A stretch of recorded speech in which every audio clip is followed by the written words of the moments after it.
Starting the stream. Hello, the internet. Welcome back. What up, nerds? Oh, come He started on. it like right I don't now. get to talk. Yeah. No, never. You're All the right. DM. You're not supposed to talk. It's Obviously. not your campaign, it, Josh. This isn't my story. Welcome back to the Darkened Sky. Yeah. I don't know what I was going to say after that. So, let's do a global recap for anyone who's new out there who's watching. The world was once one where the gods walked amongst the mortals. All things are intertwined. The god of trees is given power by the trees and in turn gives power back as a positive feedback loop. Every experience, every thought, every interaction spawns a god. A god of the meal you ate yesterday can be spawned and dissipate in a moment if you forget the meal. But if it's a really good meal, it might last a couple weeks. And then there's also just the god of meals overall. The god of hunger, the god of food, the god of entertainment. I'm very curious. Like, is the god of the meal that I ate yesterday different from the god of the meal eaten yesterday? Yeah. Cool. Every experience that happens spawns a god. Usually that single person experience spawns what are called ephemera, which are gods that are in existence and out of existence. They're basically just a brief coalescence of the divine energies that then fades out of existence. If you tell the story, if you talk about it over and over, then it lasts for longer. If it was like the best meal you ever ate, you tell the story at every gathering you go to, then that god might remain in existence as an ephemera for longer. If the story is passed on from generation to generation, the best meal that ever ate, you might spawn a least god of that meal. There are least gods of bridges, particular bridges, like the least god of that creaky old bridge, if that creaky old bridge is talked about by everyone in the city, and like 2 towns over as well. That sort of idea. Everything spawns a god, and the gods kind of reciprocate this positive feedback energies. That is, of course, until 3 years ago when war broke out across the world. This massive battle that was going on everywhere fueled the god of war and gave it the strength to slay the other gods.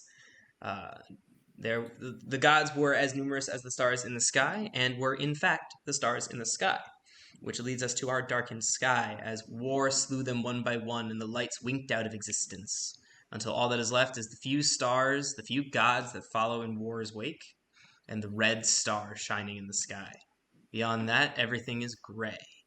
You can tell it's night because it's slightly darker. You can tell it's day because it's slightly brighter. Beyond that, everything is gray. The trees don't grow nearly as strong. The grass is not as green. The crops are not as bountiful. Everyone is suffering, plus the fact that there's been a war for 3 years that does not seem to be ending anytime soon. The death tolls are high, resources are low. Everyone is kind of just trying to survive. And everyone was at a very low point until one day, our 5 adventurers stumbled across one another and tracked down a war priest who was on the tail of a godling. They found themselves in a valley where they felt the presence of the god of hope, formed in this tiny little child. And from that, they realized the gods are not dead, that their forms are in some kind of existence on this plane, on Dais, in small godling packages, potentially all across the land. And they are now in the process of spreading hope throughout the old empire on their way to the Citadel, where they are hoping to either get some answers or spread hope more.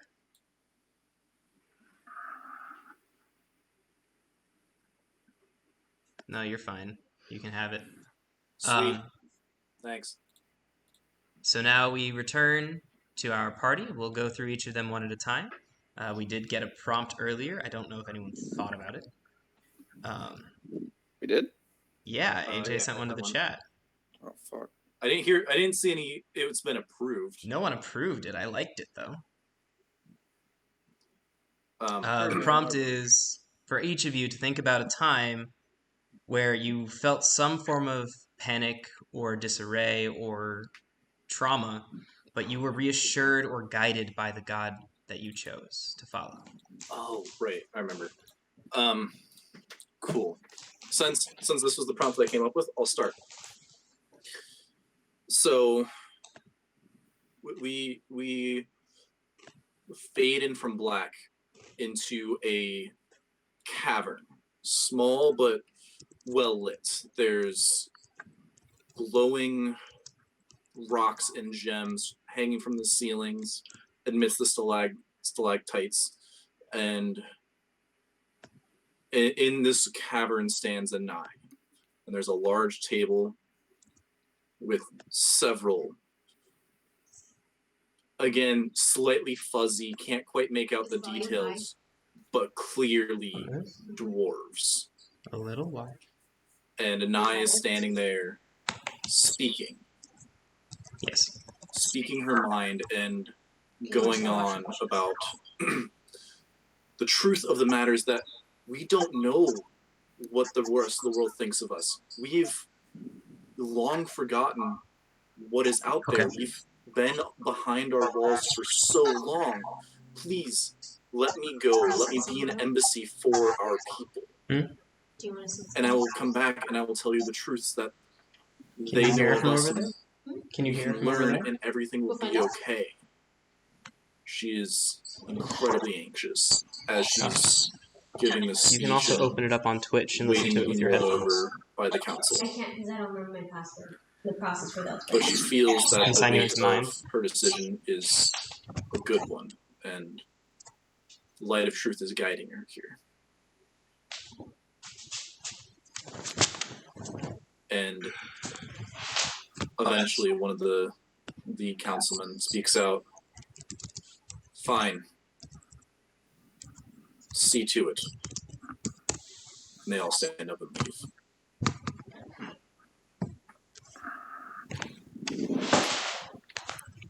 I have mine.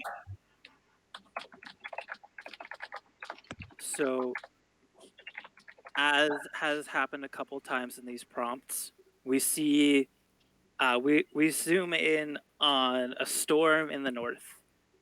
We see Bronson, not quite as grizzled and old as he is now, but maybe 5 to 10 years younger. 10 years.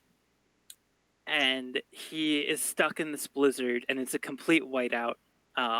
We don't know why he's stuck out there, away from his tribe. All we know is that he can't see anything, and he's freaked out.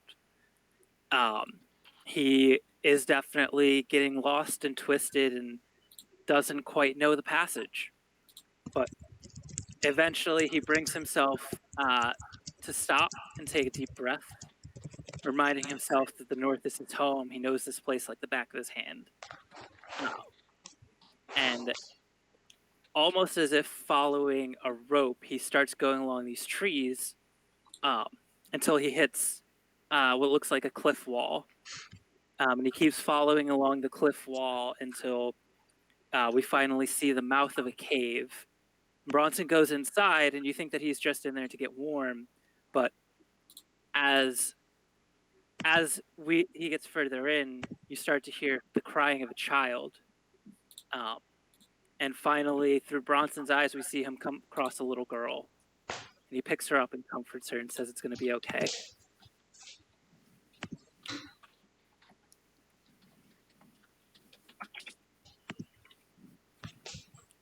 No, I didn't delete the map. I just moved it to the wrong layer. So this was a time in which there was like not feeling assured, kind of panic, and then our deity kind of guided us, right? Yes. Yeah. Is the whole map I got back? one. Yes. Yeah. Most of it. What's Yeah, missing? looks good. Looks like all of it, right? Looks like a little bit to the south and to the north have been cut off. That would make sense. Hold on, I'll fix it. Yeah. Why you gotta do my map dirty like that? Well, I guess it's all on map. I just don't want it to be accessible to like move pieces around anymore. I want it to be permanent. Put it on the map layer. That's what I did. I sent it to the wrong layer, and then y'all complained because I made a mistake, and then I went to fix it, and then y'all are like, "You didn't fix it fast enough." Yeah, you didn't fix it fast enough. Be better. Well, while you're doing that, I'll share No, it's all on the map layer now. Okay. So for Madame Sundry, she was not super old. She had just been kind of quote unquote working with or partnering with this deity of hers for maybe just a year. So it was still early on in her relationship. And there was a huge festival coming up. It was a harvest festival. And everyone was all excited. People were running around doing all sorts of chores, getting all sorts of gifts ready. There's a lot of panic, or not panic, there was a lot of things going on. And because there was so much going on, one of the things that ended up happening was children get tasked to do a lot during the harvest festival. And it was getting late, it was getting dusky, and all the children had come back. Oh, cool. Or so we thought. There were 2 children that had not come back. And Madame Sundry was the first to notice this, and she kind of went over to her parents and, wait, where are these 2 kiddos? The parents were like, oh, they're with the others. A quick glance. Wait, they're not there. They're not there. They're not there. And the fear in these parents' eyes was growing by the second. Madame Sundry went with these parents to go and look for the 2 little ones. It was getting even darker and darker and darker, and soon only the moonlight was enough to see where they were going. It wasn't good. It was a time when things would get cold. It was a time where there could be dangers out there. And in Madame Sundry's head, like she's heard a few times before, she heard a very calming voice. She said, what are you looking for? You know how to find things.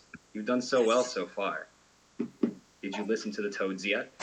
Madame Sundry, her hands are on her head. Listen to the toads. What are you talking about? So she turns and she hears the toads, and they're doing a really faint call. Croak, croak, croak. And she remembered, wait a minute, the toads only do this kind of call when it's a certain temperature outside. They only do this call when it's really, really warm. And she thought, wait a minute, why is it so warm out? So again, the voice was in her head. She said, Sundry, you noticed something, but have you listened to the birds yet? And Madame Sundry, she was getting a little annoyed now because she was looking for these children. And now this voice in her head was telling her to listen to something else. So she listened and she realized, wait a minute, these birds haven't migrated yet. And after listening to all these different things, all these different nonsense things, Madame Sundry realized, wait, I think I know where the children are. And without missing a beat, she led the parents to a clearing in which a lot of different animals would gather right before they migrated south. And she had been with the children there a few times trying to catch some of the more finicky species that hang out there. And sure enough, the children were there huddled together, a little bit nervous, trying to get a fire going because they couldn't find their way back in the dark. Parents rushed to the clearing. Madame Sundry, she put a hand on her chest and she realized, okay, this voice in my head might be a little nuts, but it does good. And all 5 of them walked back to the village. And from then on, even in the crazy times, even with that crazy voice and those crazy things to listen for, Madame Sundry was held with a little bit more respect in the village.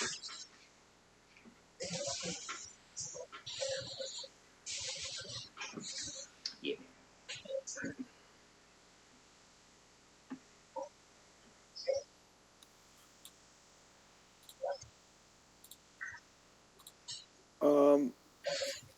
Okay. So we flash back to a much younger Griswold, in his early 20s, probably. And Griswold had been collecting things, robbing people, finding what he could on the streets. He did not live a wealthy life, but he was able to learn things as he could and managed to make somewhat of a collection after that first impression he had with that traveling antiquities man that he found. And then a knock was at the door, and his mother informed him that he was to go away. He was to leave this place before he ended up with the wrong crowd doing the wrong things. And Griswold was upset because he didn't know how he was going to maintain his collection. But upon meeting the man, he learned that he was to be a merchant's apprentice. And thus he could continue his collection legitimately and with more purpose than ever.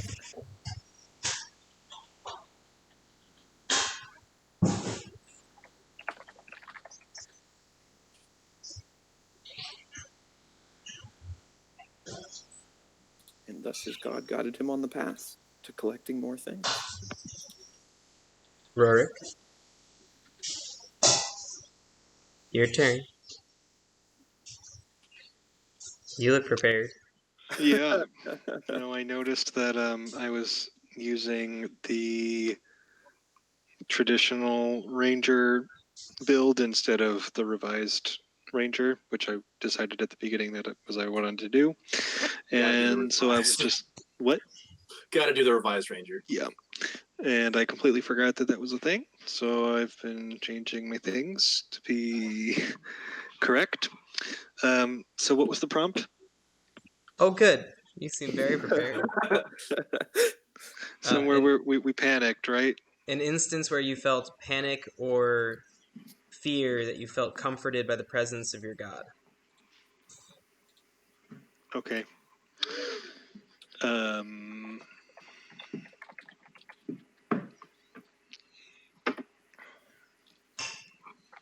Okay, early on in his traveling, Rorik was getting towards the boundary, towards the edge of where he was familiar with and where he had been brought as a child. But he wanted to bring the goodness that he had with him to these new lands and explore further into the world. But he got lost. Very unlike him, but he just went down the wrong trail.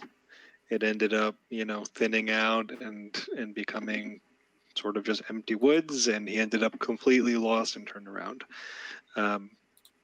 This was more lost than he had ever been as a child when he was lost in the woods near his home. This was in a completely unfamiliar area of the world. And he wandered for the rest of the day and couldn't really find his way back to the road until he sat down at the end of the day, looked around, and said, I might as well make the best of what I can of this situation.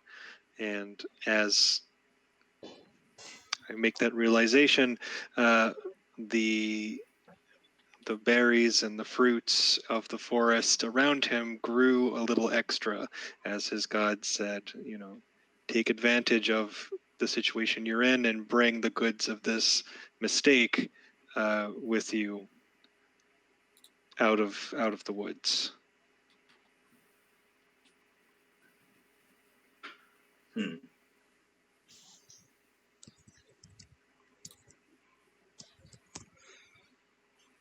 Now we go to a time since you've all lost your gods.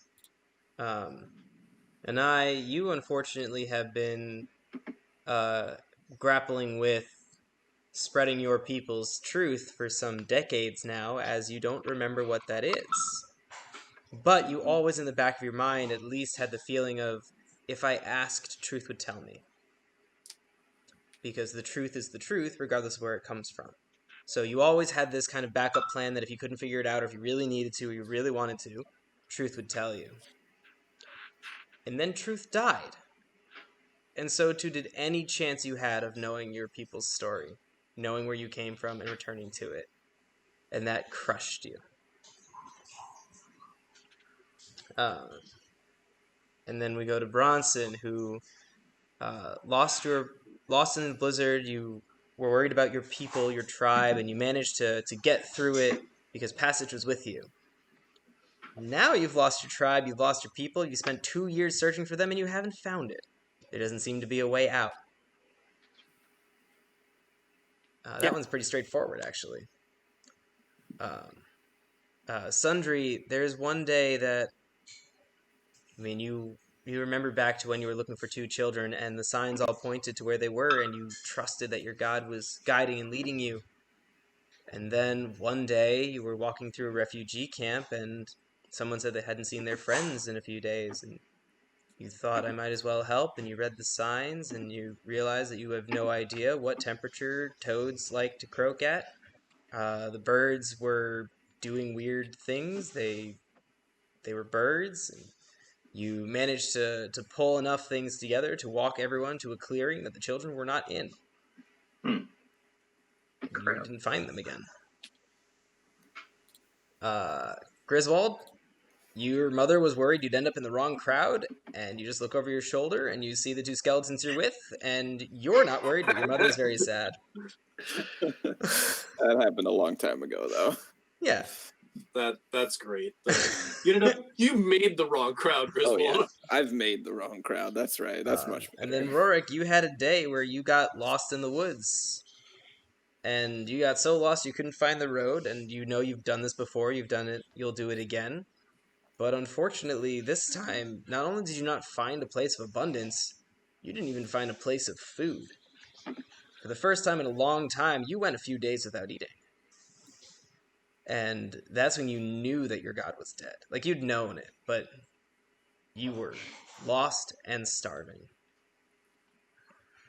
And that's where we return to our party of crushed and broken people who have found hope at last and are now trying to deal with the fallout of the war within the old empire, dealing with a small settlement at the coastline of one of the northern lake. Just trying to get by. A message was already sent to the Citadel about what's going on in Tikva, and that more information will be on its way, signed by Anai. And There were a few more notes from last session what? worth bringing Okay, up. fine. Bronson went to go and visit his wife's grave and was told that he can't go because it's in the confines of the Kerikin. Right? That's it. Yeah, it's in the territory of the Kirkin. Kirkin or Kerikin. Then, when being told that they'd be taken to go and meet him, both Griswold and Bronson decided to kill the person talking to them. Which then, after he had already blown the horn, by the way, and then y'all ran. That was great. Oh, right, we learned a couple other small details. Like that when Anai said that she was... What did you say you were, Anai? You would not. The thing I said was you would not harm the honored guest of the Shirog. Correct.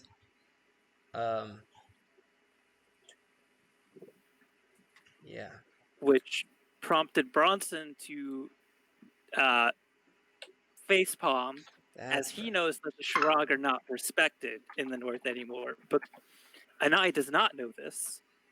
Also, that interaction did come up again at the end when the Kirikin turned to Bronson and said, "Your people are nothing. We have your people." And then they left, and Bronson was going to chase them again. That was fun. Yep. Yeah, that's all that's important.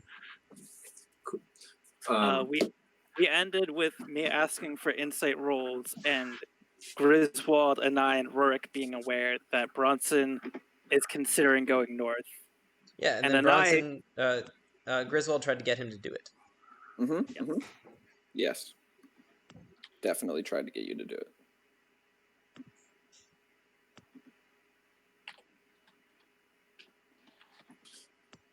So y'all ready? Yeah.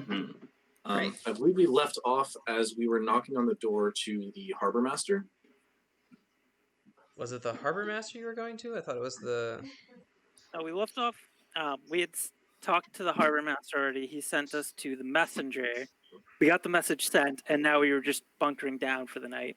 I thought you were going to the militant. Okay. I assumed the harbor on this small port was run by the military. No, so the harbor master is who's in charge of the actual like boats coming on and off. A military Yeah. leader would be a separate person. Sure. We were Yeah. headed to that person. Yeah, so you knock on that door.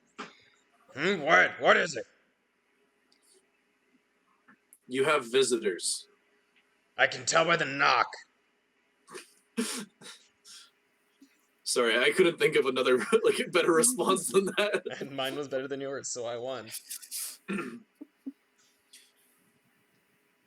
We've come seeking rest and to talk of possible complications on the lake. Does this lake have a name? The North Lake. The North Lake. On the North Lake. Complications on the North Lake. I told no one there's no fishing. And he opens up the door. Who are you? I seek no fishing. You can see he's in the uniform of the Empire. But it is not tucked in. The pants don't fit. Okay. Like he's I was got like, one overall in. why? What? I think that's an over. It's an excessive response to this. No, I did. I honestly, I was moving my mouse and it just clicked it. I didn't. I know. I just think that's funny. He has a cigarette and a cigar in his mouth. He's got an ale in his hand. It looks like his whole room is a mess. And if you weren't sure the messenger sent you to the right place, you'd think you were in the wrong place. Nothing about this man, aside his poorly kept uniform, tells you that he's military. Are you in charge of the military here? Of the Navy here? I am? Well, no. The Navy's its own. I man the outpost. Well, then I guess you're who we're going to be talking to. I start walking into his space. Who are you, Shorty? I am a Nye. Uh-huh. You best invite us in and get a meal ready for us. I continue as I walk past him into his house. Y'all can get in, but I ain't got no food for you. Barely got enough for me. The city's starving. The Citadel is starving. No. The outpost is starving. Citadel's got enough food. Everyone there needs to eat to keep their military sharp. They have not decided to keep you fit and well fed. Well, yeah. They haven't kept you. I'm military. I need to be kept in shape. But what about the rest of the town? Why do you have a hanger? I don't know. Tonight's episode is brought to you by a random plastic hanger. It's a good back scratcher right now? I don't know. That's what I'm using it for. It was here. It's the fiddle hanger. I get it. So anyway, back to what's relevant. I think it's pretty relevant that you have a fucking hanger. It's just here.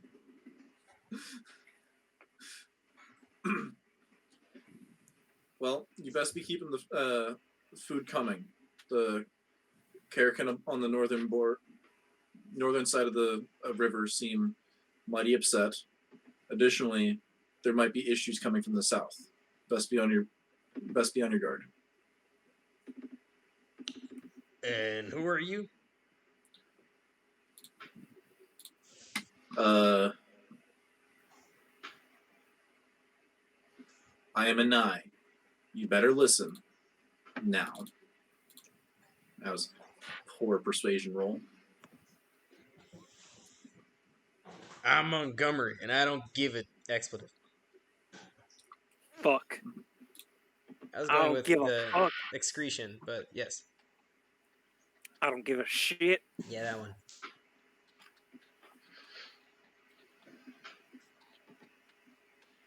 Anyone else want to barge in my home and order me around? Got anything to trade? Now, Patience. Did you just say I suck? Oh, great. Now, Montgomery, you're familiar with all the wars that have happened, right? And I'm familiar with the War of the Empire and against the war chiefs and the warlords in the north and the collapsed empire. that is only a fraction of it. You're aware that the sky is dark, are you not, Montgomery? Yeah, I know my gods are dead. Well, it seems that some followers of the surviving gods are coming up from the south. You mean the war priests? 3. Nah, we got the elves defending the coast. Ain't no The one southern coming in that way. bastion, or the Geminite bastion, is poorly defended at this point. We just traveled from there. You came up from the Geminite? We're headed towards the Citadel. Wait, they let you in? Surprising, yes. Man, I thought them pointy ears didn't help anybody. No offense, he I'm says, looking at trying to Griswold. help. Montgomery, sir, I'm trying to help you. Prepare your defenses. Keep an eye on the southern plains and river. Or on the western plains and river. Give it up an eye. He's just a washed-up patsy. Excuse me? We'll excuse you. Did you fart? Nah, but at least I don't smell as bad as what you're putting out your mouth. Oh, I'm sorry. You gonna give a shit or no? Fucker. I'll show you what I'll give you as he rolls up his sleeves and reveals that he is a well-built man. Forgive my friend. He's I have no Actually, intention of Francis- forgiving him. Oh, my persuasion roll didn't help. Oh, you're persuading him to punch you in the face? Yeah. That works. He punches you in the face. Okay.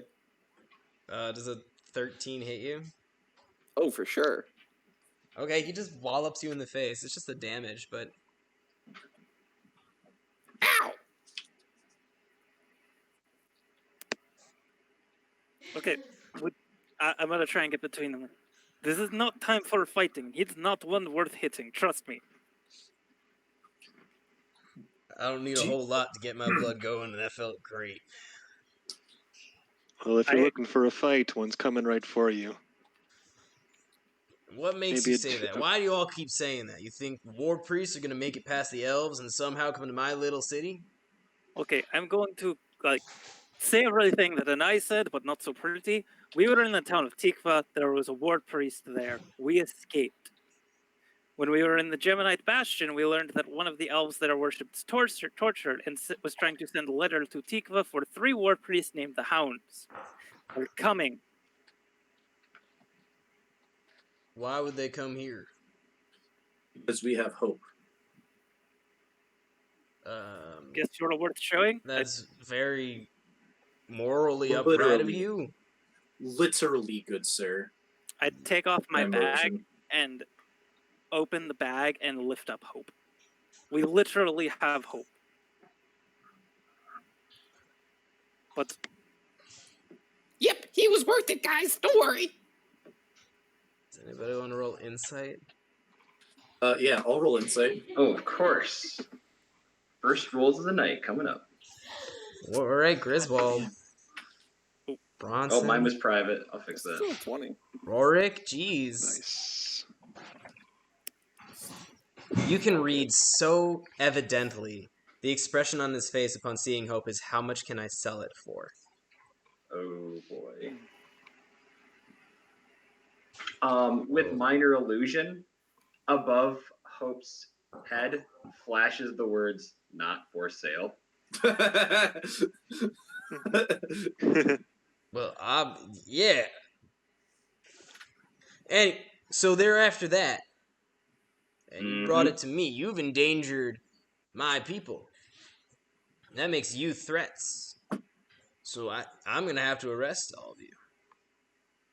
Then we're wasting our time here. Let's go.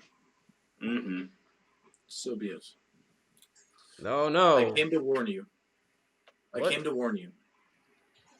So, you've been warned. We'll be on our way. By the power Pass the invested word in me by along. the military of the Citadel, I have placed the I five of you under open arrest. palm him to the face. Your government will not place me under arrest. Yo, hit him. Washed up Patsy. Do I have You hit him. advantage? Because Yeah, you have Cool. advantage. You have advantage. yeah, He's called flat-footed. Flat-footed AC. That's a thing, right? Yeah, and 3-5. Still? Yeah, sure. God, miss it a little bit, but whatever. There's some things about it that were good, but I prefer the less rules. But Mhm. flat-footed versus touch AC and keeping track of those and Oh, too much. Too much. Like, surprise and It made sense in the context, kind of. but it's still more math than needs to be. It makes sense in so many It's- less situations than just figuring it out. Like right. the amount of work to learn the rules is much greater than the actual use of the rules. There's also an element of just like, I had my like the over complexity of knowing what your flat-footed AC, what your touch AC, and what your AC is so much more convoluted than knowing what your AC is. And like same with reflex.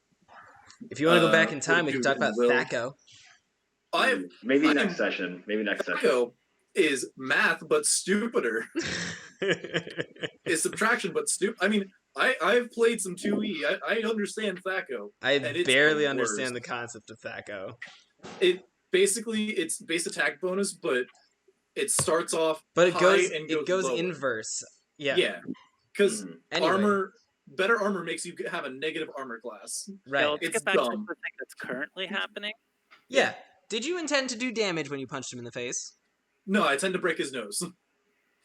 Okay, you break his nose. It's an open palm to his face, like to shut his mouth and like kind of jar him. I guess not break his nose, but like to shut his mouth and jar him. No, you said break his nose. You broke his nose. This will come back to bite you. Continue on your day. I was rephrasing my statement of what I did. Thank you very much, you fuck. Fine, you I knocked guess his teeth out.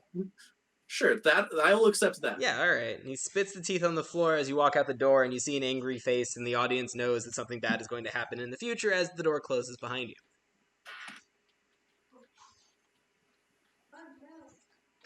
There might have been a better way to part with that. I will not be put in their jail again. I know. But yeah, you're right. That guy was a jerk. You people say Northerners are bad. At least we have honor in our fights. Fucking sell a god. Mm-hmm.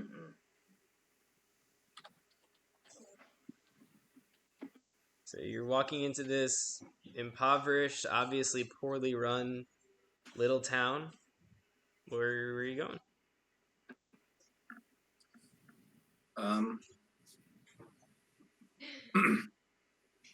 I guess, and I asked the question of, do we want to continue on our way or try to find a safe place to shelter for the night? Well, you just broke nose of... Knocked his teeth out. Sorry, you just knocked out teeth of military leader in town. Probably not best for you to stay around.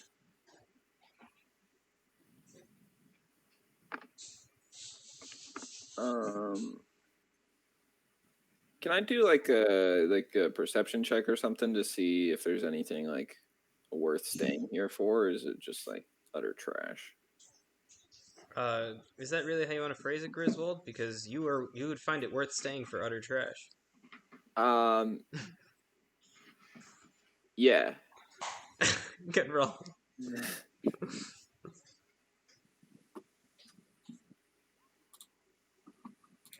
I mean, there's not much here.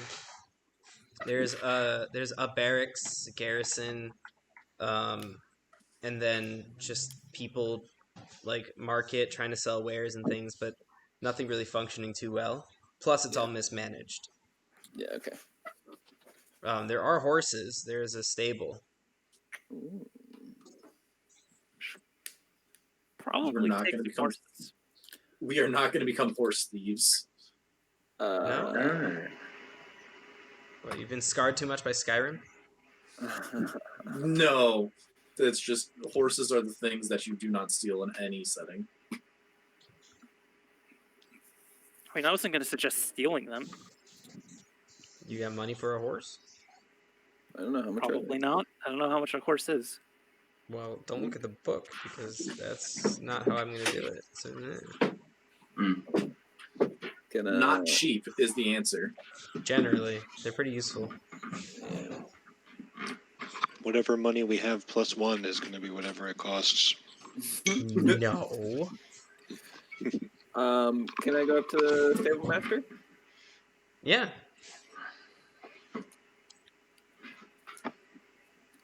Well met. You're here to take a look at the horses? Yep.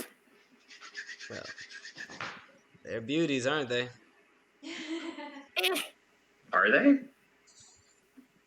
They're fine. Yep. Each one of them belongs to the Citadel, given to us for our military use. How much for one? They're not mine to sell. Trade? They're even less mine to trade. Bronson's going to turn tonight. Wait, at night. Can't you, like, I do have this horseshoe. pull some strings? Those military horses? Do you want it? Yep. He hands you a broken horseshoe. My ties with the military did not end amicably the last time I was at the Citadel. That's why I was on the outskirts of the Empire for as long as I have been. Well, as necessary ambassadors to the Citadel, we must take a horse. You're ambassadors to the Citadel? Yep, got a warrant of the war priest coming. Oh, I just need some identification or papers, and they're all yours.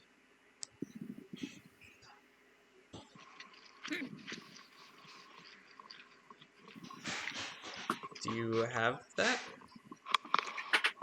Nope. I nudge Bronson and motion towards the backpack. Yes, because He wants to see something, important, like papers. Yes, because that just turned out so well with the last person. Did you show your papers to someone and it turned out bad? Oh.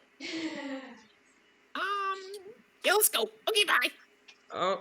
Oh, hey, just so you know, it is a criminal offense to impersonate ambassadors and members of the military. So I'm not impersonating. I think my message is very important. You just don't. I just need to see identification.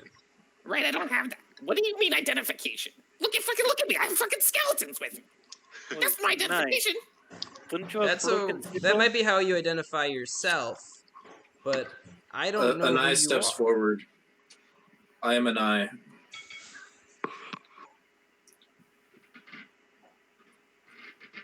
The Peacemaker. I recognize the name. Oh, Griswold, by the way.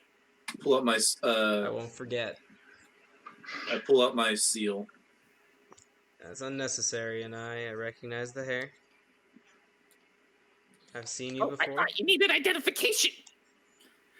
Griswold, I have no idea who you are. Griswold, how many dwarves have you met? No,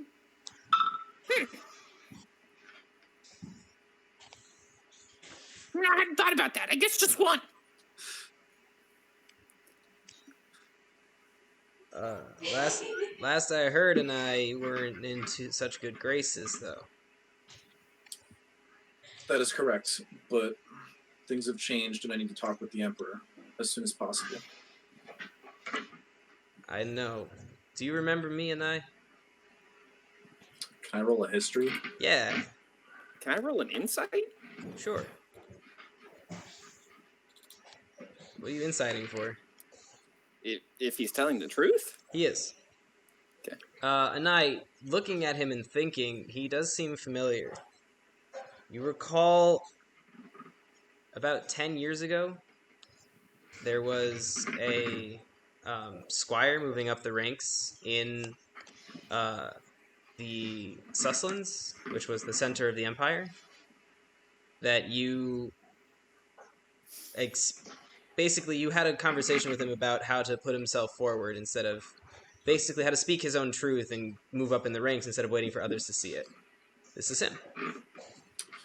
And he's now the not a knight, He is the stable master. stable master. Okay. Is that good? From what Anai remembers, this is more what he wanted. He wanted to be a Okay. knight to ride the horses. Got it. So he got what he wanted, whether or not it was the path that he was taking down. Yes. But the way you would see it is he got what his truth wanted. Got it. Yes, it was about what, almost 10 years ago. You were a squire at the time. Yes. For I believe that was Knight Darbin. Very good.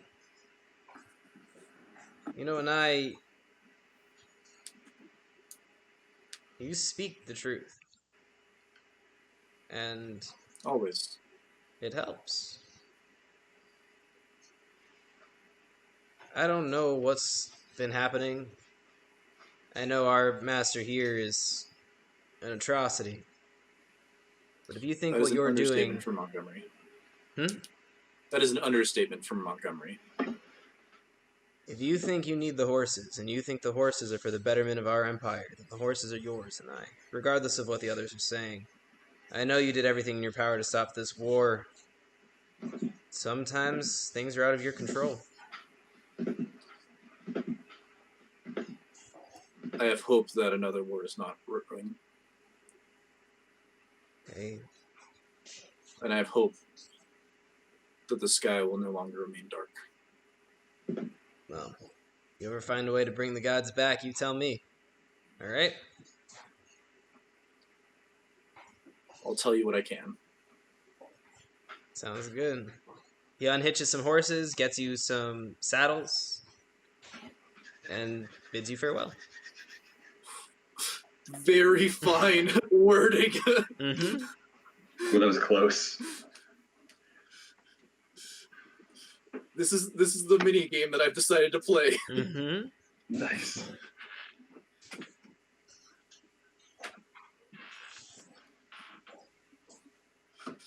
Cool. I guess we saddle up, and as we're about to leave, I thank him, and I understand that Montgomery will not be pleased, to say the least, but about both this interaction with the horses and just everything in general. He just seems like a very unpleasant man. I will see what I can do to have a new commander sent to this outpost. That would be appreciated. I will most likely be incarcerated. I understand that. Make sure your pardon is included with the new commander. Oh, I'm sure it will be. As long as what you say is true and I'll be out. Please don't suffer for too long for me. Thank you. I would have suffered much longer without you. I bow my head in that. All right. So you guys now have 5 horses, and I believe we're at sundown, right? Mm-hmm. We probably can function off of 4. Sundry and I can probably ride together. Is there the option to have 5 though? There's the option to have 5. It might be more fun if we have 5. Plus, mine might be a pony because I'm small. We have like 3 smallish characters. How is Rourke small as well? No, Actually, me, Sundry, Griswold, and I. Griswold is only Wait. small because he's a little person. wait, Griswold, are you a half elf or half Yeah. link? No, I'm a half elf. Yeah, He's that's like what I thought. 4 feet tall, right? I No. am higher, taller than that. No. Half elf would be like feet. people 4 height, like foot 10. 5'5".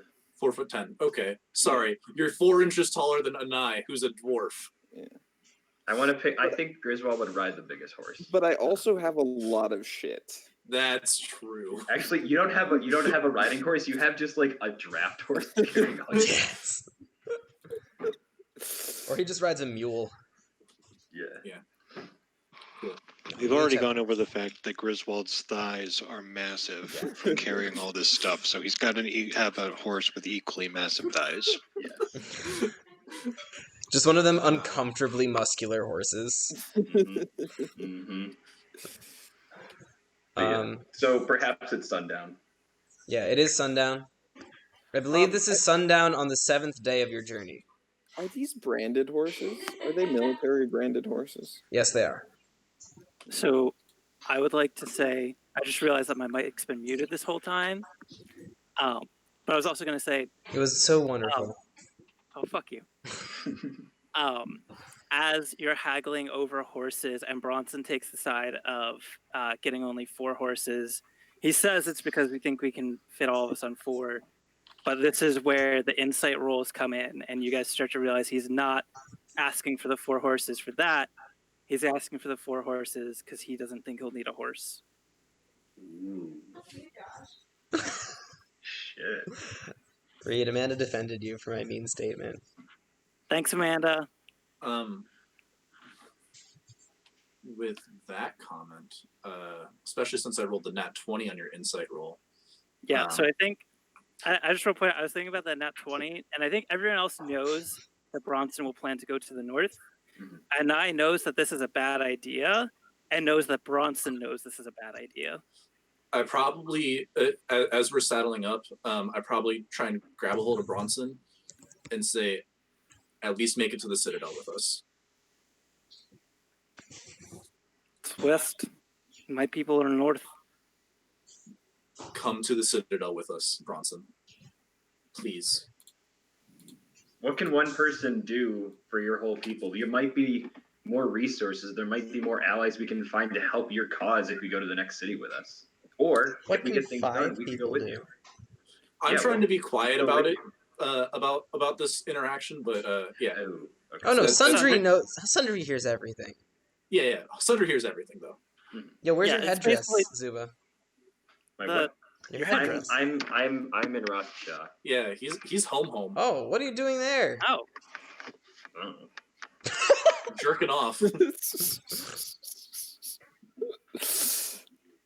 Not much. Jerking off. so Griswold, Rourke, and Sisters Sundry in the can other definitely room, hear this BJ. conversation. It's basically just like the stable master and others that can't. Yeah. So you're saying go to the Citadel? At least join us to the Citadel. We can make a plan from there, and we will see your people freed. What plan can you make? What plan can you make, Bronson? What food did Go you make, north? Griswold? Fight and die for my tribe? With honor? Or what's left of it? Who will pass your spirit on to the other side?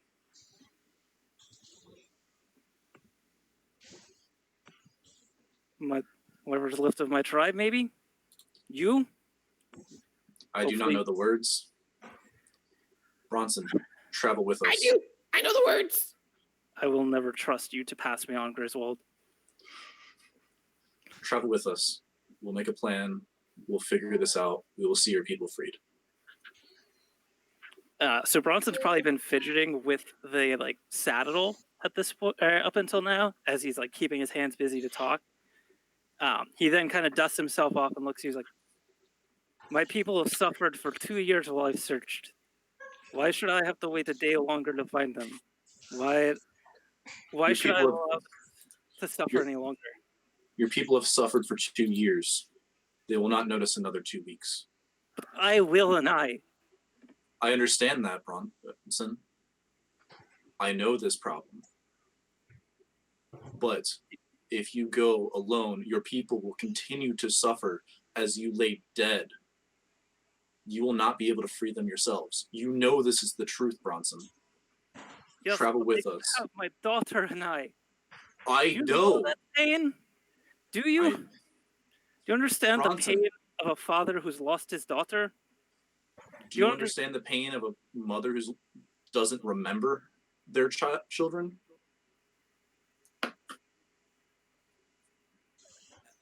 I know that I have them, but I cannot recall their names, Bronson. But you know what?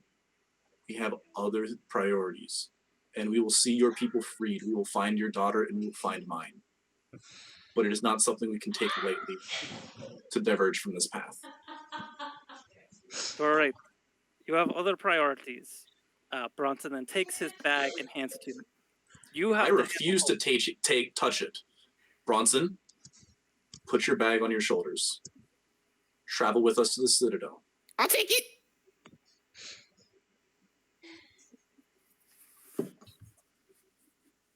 And what do I do at the Citadel? Do you think that they're suddenly going to hand over troops? Do you know how they treated me as I cured their wounded and they're dying? Poorly. It's their nature.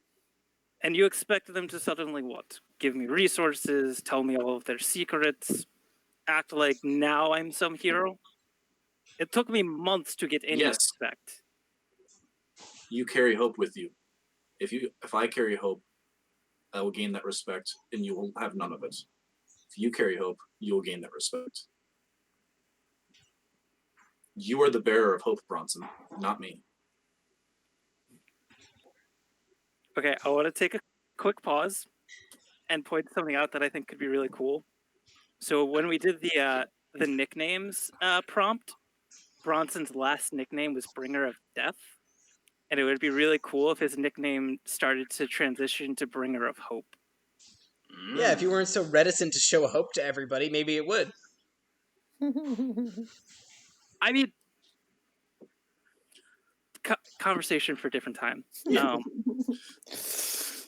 But how does Bronson react when Anai says that you are the bearer of hope? Does that rattle him at all? Yes. He kind of is quiet for a moment and says, I am the last one among us that should have that name. Which means you're the first one that deserves it. That makes no sense. Leadership rarely does. Do you think I am a leader?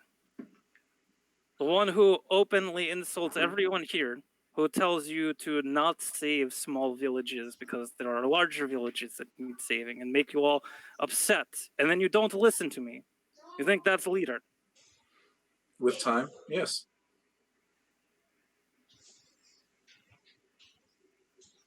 And you need to trust me when I say this. You don't want me as the leader. Then you need to trust me. And when I say let's go to the Citadel, to come to the Citadel with us.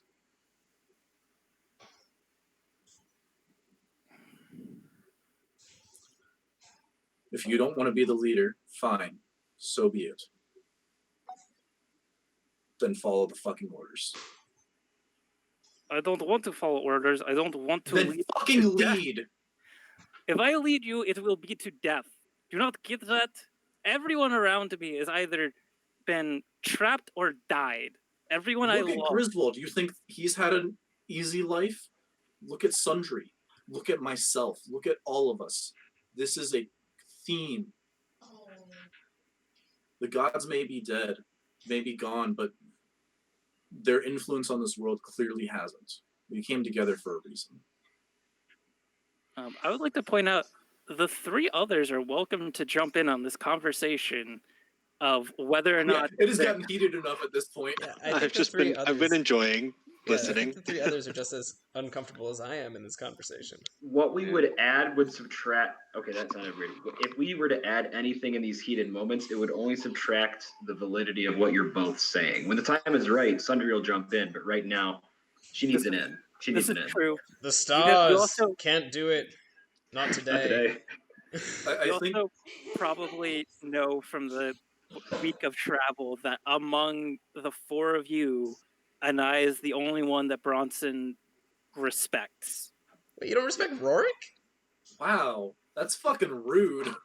Rorik, so I've made clear that Bronson does not particularly like he likes Rorik, but he thinks that his ideals are childish, and you don't necessarily respect a child as a peer. That's fair. Bronson, Yeah. And then you Seems- hate Griswold and are annoyed by Sundry. Mm. yes, Great. What a great, chummy, helpful character you were playing. I'm sorry. Did you want me to play a super happy, friendly northerner that is No. somehow chill despite I just his- wanted to say something that would annoy you. Now, let's continue. Okay. Um, Lead or leave. Anai emotions. But it's not that simple. Lead or follow. You don't have a choice in this Bronson. Of course he does. The fuck does that mean? The choice is he dies. He's seeing, maybe seeing his daughter, That's a choice. but He has hope. probably not. Hope in his head. Still a choice. But not in his heart. How does it feel that Griswold's the only one on your side, Bronson? I know that Griswold is not even actually on my side, so it doesn't really bother me. Okay. Like Bronson, knowing that Bronson is going to his death, Bronson knows that Griswold is convincing him to do this to go to his death. Bronson, with everything that Griswold is saying, it doesn't sound like, there's too much confidence to be put in. Like, what would you even do, Bronson? What would you even do? Just march in there? That is more or less the way Northerners do things. God, And did you what is that watch guy- season 4 of Seven Deadly Sins?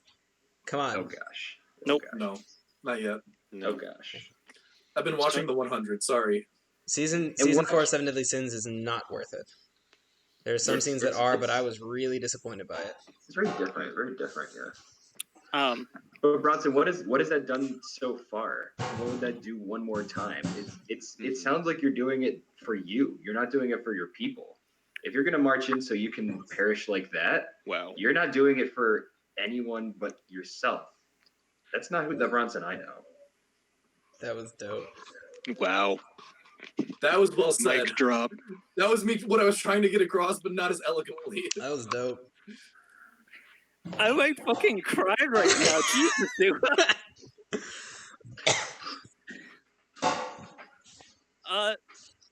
Yeah. Yo, Bronson might cry, actually.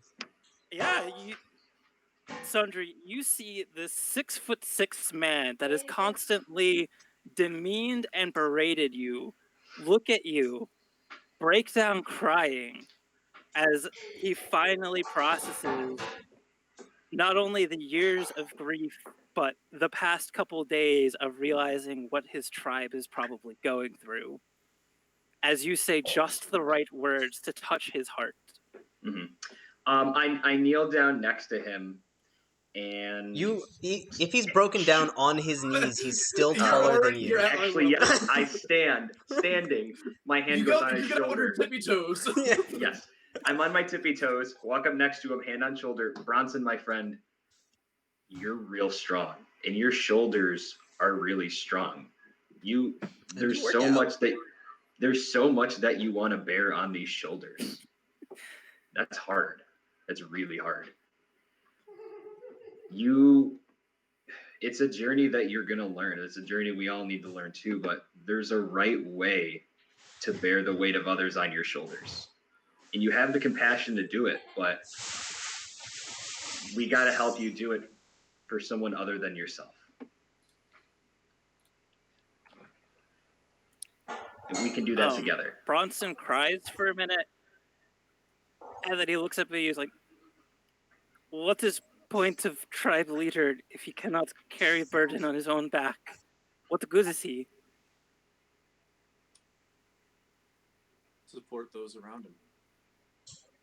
You're not supposed to have all the answers, Bronson. No one does.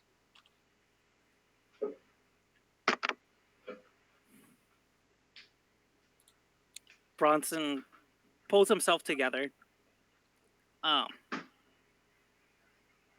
looks at Sundry with the tears still in his face and says, "I was wrong about you. You're a better friend than I deserve." And he takes you up into a hug. I embrace it. You're too kind to me, Bronson. You're too kind. And as a friend, don't forget. No, we got your back. I've been incredibly rude to you. You are being too kind to me.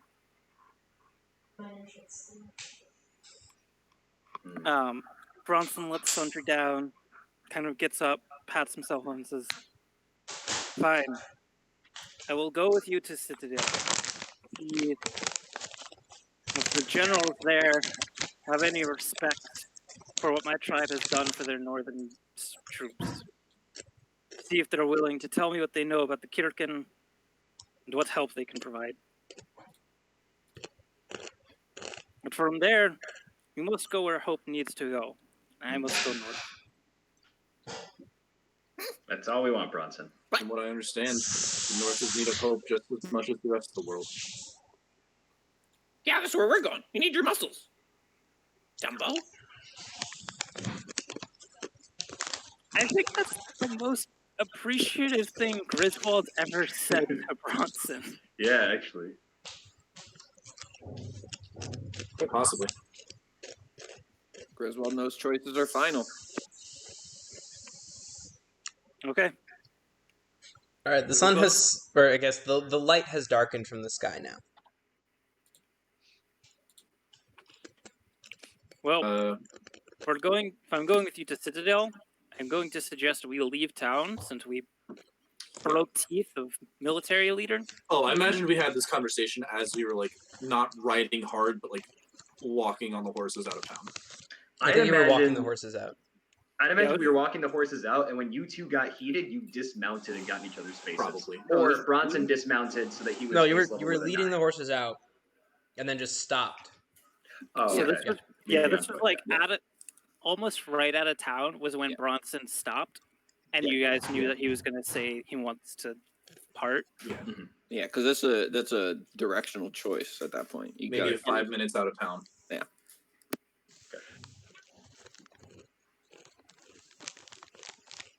Cool. Cuba, good fucking job. Yeah, it was awesome. I was not expecting you to be the one to get Bronson to stay. Yeah, I wasn't either. That was all awesome. Well done. This is good storytelling. And I just realized, like, I was just thinking about it. It's all so good because it's improvised and so good. And authentic, yeah. Yeah. Hey, Mr. DM, I would actually like to nominate Zuba for an inspiration die for that. Oh, yeah, take it. Yeah. Oh, yeah. I think both Sundry and Bronson deserve one. Oh, yeah, Bronson needs one, too. I'm just going to go ahead and add it. Oh, no, you had Actually, all three of you got one. And now you two. Yeah. Sweet. That was good. Kids. That was good. Oh, yeah, we're going to have to talk about that later. Oh, Bronson's going to talk about that. There are a lot of things that Anai needs to talk about with you guys, clearly. And a therapist. And a therapist, yeah. All right, so are you guys going to camp or are you going to ride? Probably. I would suggest riding for like an hour. Yeah. Not super far, but. So it took. I know last time we said it would take 3 days by foot. How long is it going to take by horse? Day and a half. Okay. How long to hear? You could probably get there before sunup. before light. Yeah. Well, I need to rest. Yeah, I'd say just a couple hours in. Hour or so, get out of town. Find a nice place to camp. Anai is using her light cantrip to guide the horses as best as possible. Do you still want this? Because As you light up your hand, well, I'll wait until Griswold gets back. Are you gonna do a cantrip too? As Anai lights up their hand, as as it's getting dark, Rurik sort of looks at his own like, "Duh!" and his hands light up with light. He sort of juggles it a little bit and then holds it up as well. Griswold will join. He'll cast light on his staff. Madame Sundry pulls out her pipe, and from it puffs another light that floats out. Bronson just rides along. We've all learned the light cantrip. Fantastic. Is Bronson the only one that hasn't? Yep. The bringer of hope, the only one who has not attuned to it yet. Well, he carries the baby. Yeah. You can also argue. Holds up the child, holds up hope, and just uses the light of hope to guide the light. Right. You can also argue from everything he just spilled and how angry he just was, he may be the bringer of hope, but he may be the least hopeful. Mm-hmm. Yeah. Which is why we have to have you holding hope all the time. Mm-hmm. All right, so you all have your little light campfire. You're sitting around. There was a lot of emotions spilled. Is this the kind of evening you imagine would lead to more in-depth talking and unburdening, or is it everyone goes to bed quietly? Oh, Bronson was 100% talking to Anai. Yeah, I was going to mention or bring up the kids if Anai didn't do it by the end of the night. All right, so do it. I assume Yeah, I would Anai not bring it up definitely- organically. No, Anai does not bring it up organically. Cool. So we're all like, we've made our soup dinner for the night. We're all grabbing our chair. And then Bronson sits down next to Anai and just says, "So, what do you remember about your children? Or what, just tell me how much you can." And he kind of pats you on There the back. were 2 of them. 2. Ha! I can barely handle 1. They were a lot, that is for sure.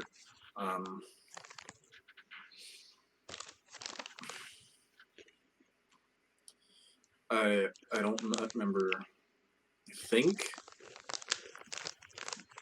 there was 1 boy and 1 girl, but I'm not too certain about that. They were young. I do remember that. Can I let you in on a little secret tonight? Of course. I always kind of wanted a boy.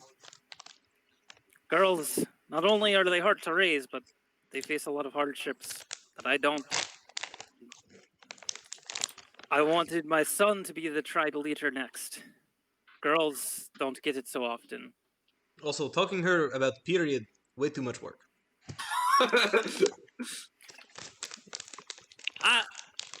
I don't know. Given that Bronson is a former healer, maybe not so much. No. But the day I saw that little girl the first time, I knew that boy or girl would never matter. And would always love them.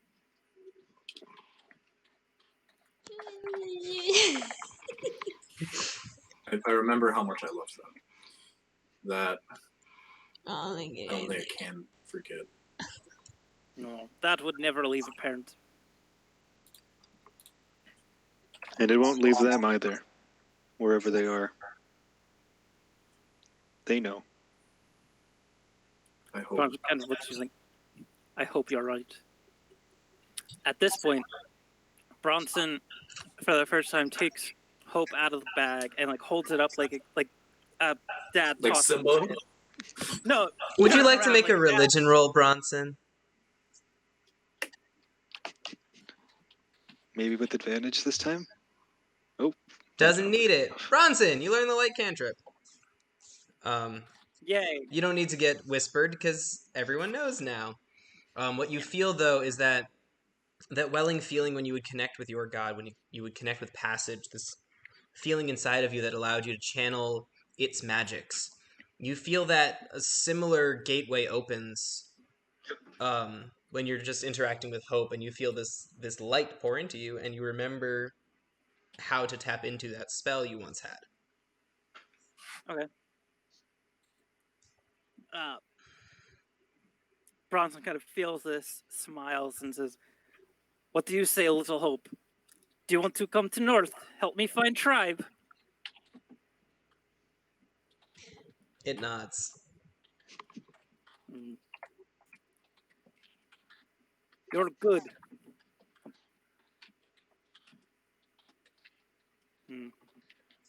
I hope that you can.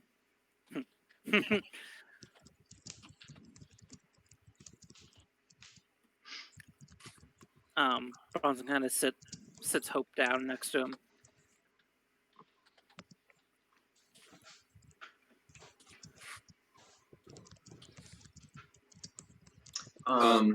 Yeah. Go ahead. Sorry. Kind of while everyone's like having some small talk and we wrapped up dinner, Madame Sundry's kind of giggling to herself, and she's kind of lackadaisically waltzing around the here we go. Waltzing around the campsite. She has her spell book open, and you see her just kind of like flicking her fingers here and there. And after about 10 minutes, she comes back, closes her book, stretches out on the log, and says, well, everyone's deserved a really good round of sleep tonight. So if we don't want to do watches, we don't necessarily have to. I just cast a spell to make us sleep nice and safely. If there's any danger, we'll know. You took alarm? You know it. And I cast it as a ritual because I can. Anyone with above a 12 passive perception? Yes. Where is that? Bronson, you and I have also 10 talked plus about wisdom. my memory also a little bit. Yeah. Just an eye? Oh, no, mine's a 10. I have a 12 passive perception, so I don't know what happens there. Meter beat. Well, Okay. you're rolling against it, Griswold, so it's you meter beat. Oh. Yeah, so he rolled a 12, so he's good. Right? Do you wanna whisper this? Yeah, I'm just gonna just chat it to an eye then. Well, I wanna know. Too bad. Alright, cool. Wait, is this above, what did you say, 12? Yeah. Oh, and passive is 10 plus? 10 plus mod. 10 plus mod? Then I meet a 12 as well. Yes, you In shadow.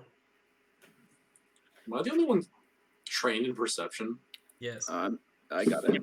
Fantastic. No, I think so. I have it as well. Yeah, I do have not. I do not have Perception? perception. Yeah.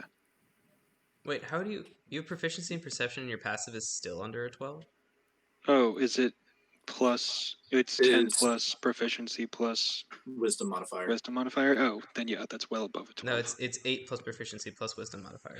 Oh, 8, 10, 12. Then it is 12 No, it's not. with... Wait, it's 10? No, really? it's 10. It's 10. Oh. Passives are based on 10. It's essentially what is your taking a 10 score? Mm, Oh, yeah, then and yes, it's there Rorik- underneath. Rorik has it. good It analogy. is there underneath the skills in your page. There you go. Yes.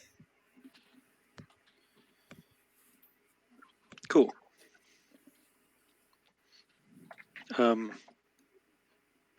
In that case, I will wait to bring up the memory loss until tomorrow because it is a very emotional evening. I'll wait until we've had some rest. Unless anyone else brings it up, but I'm not going to tonight. I'm not bringing that up. I do want to know, AJ, do you want to talk about the tribe now, or do you as a player want to hold off on that? AJ as a player does not care when you have that conversation.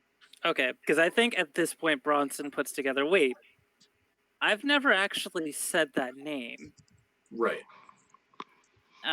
So a while after dinner, Bronson would say, one more thing. Where have you heard the name Shrog? I've never mentioned it to the four of you.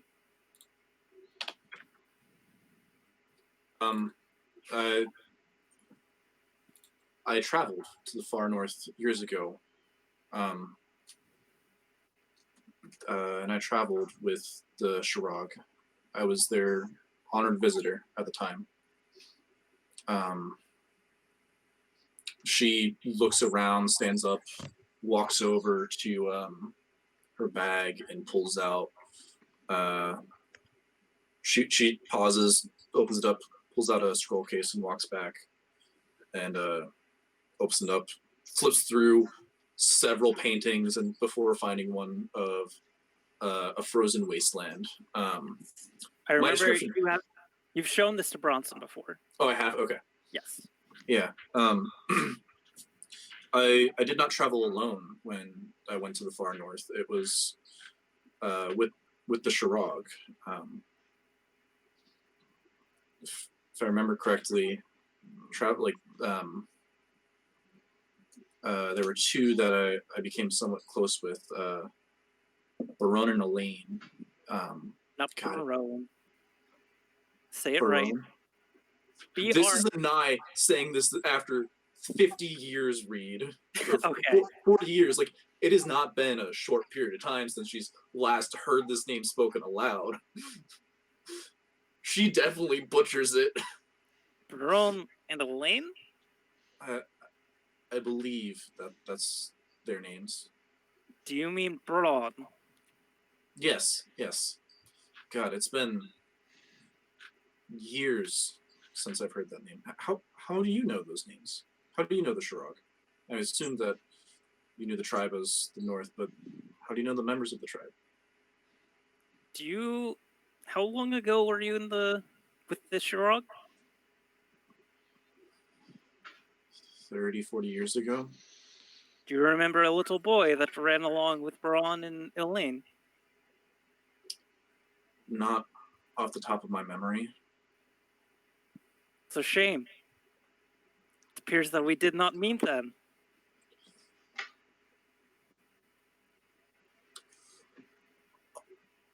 Oh, I do remember that a little bit.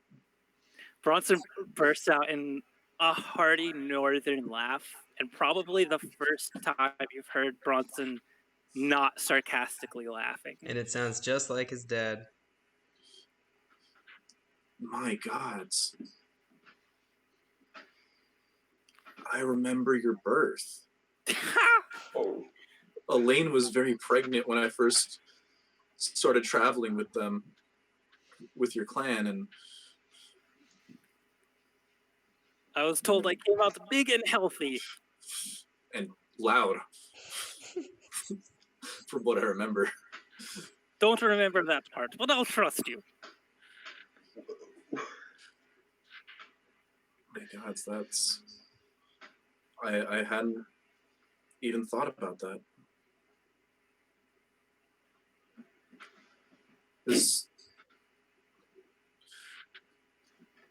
Oh, your tribe is really not safe, is it? I'm sorry, did you not get that part when a northern tribe that broke tradition and attacked me on my way to see my wife's grave said that they were holding them captive?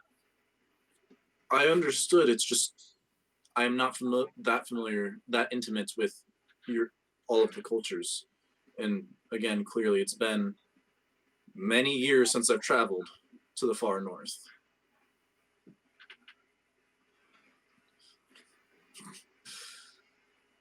I will hold my tongue better in the future around your people. There's no need to hold tongue around my people. There's need to hold tongue around the rest of the North. They despise us. They despise everyone. Mm-hmm. Mm. I'm sorry. It's not. Bronson kind of turns to Griswold and says, "It's not that simple. You saw how the Bastion and the barge captain, or anyone on the side of the river treats Northerners. They think that we're all vicious monsters, and anyone crossing the river should be shot. We fight for land not because we always want to fight. That some tribes like Kirkin, but most ones that are raiding, it's all they can do to survive. And then people down here get angry, say we're bad people, don't think about the fact that we've been ostracized to live only in the north." I think you speak of the past. Present, all they respect is death. They've taken advantage of the situation to do what in their mind is right and take land that they feel is owed. Sure. That I'm- one I'm we talked to, curious- though, all he cared was how many kills. So I'm fine with having this conversation with just Griswold, but I am actually very curious about Rurik weighing in, because Rurik is the one that's all like, the world is good and you just got to do good things.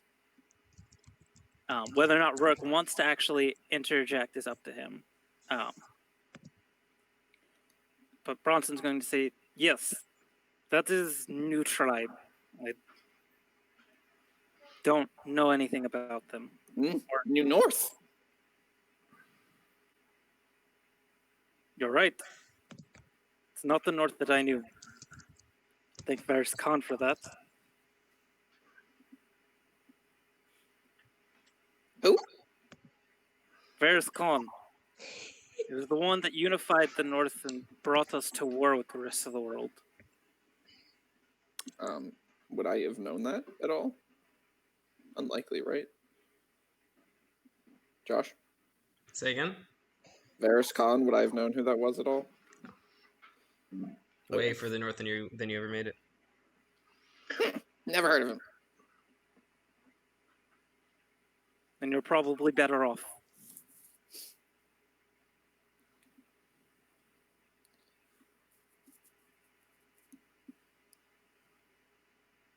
Oh wow, we just straight up lost Rick. Oh, goodbye. Sweet. Well, he probably went to sleep. There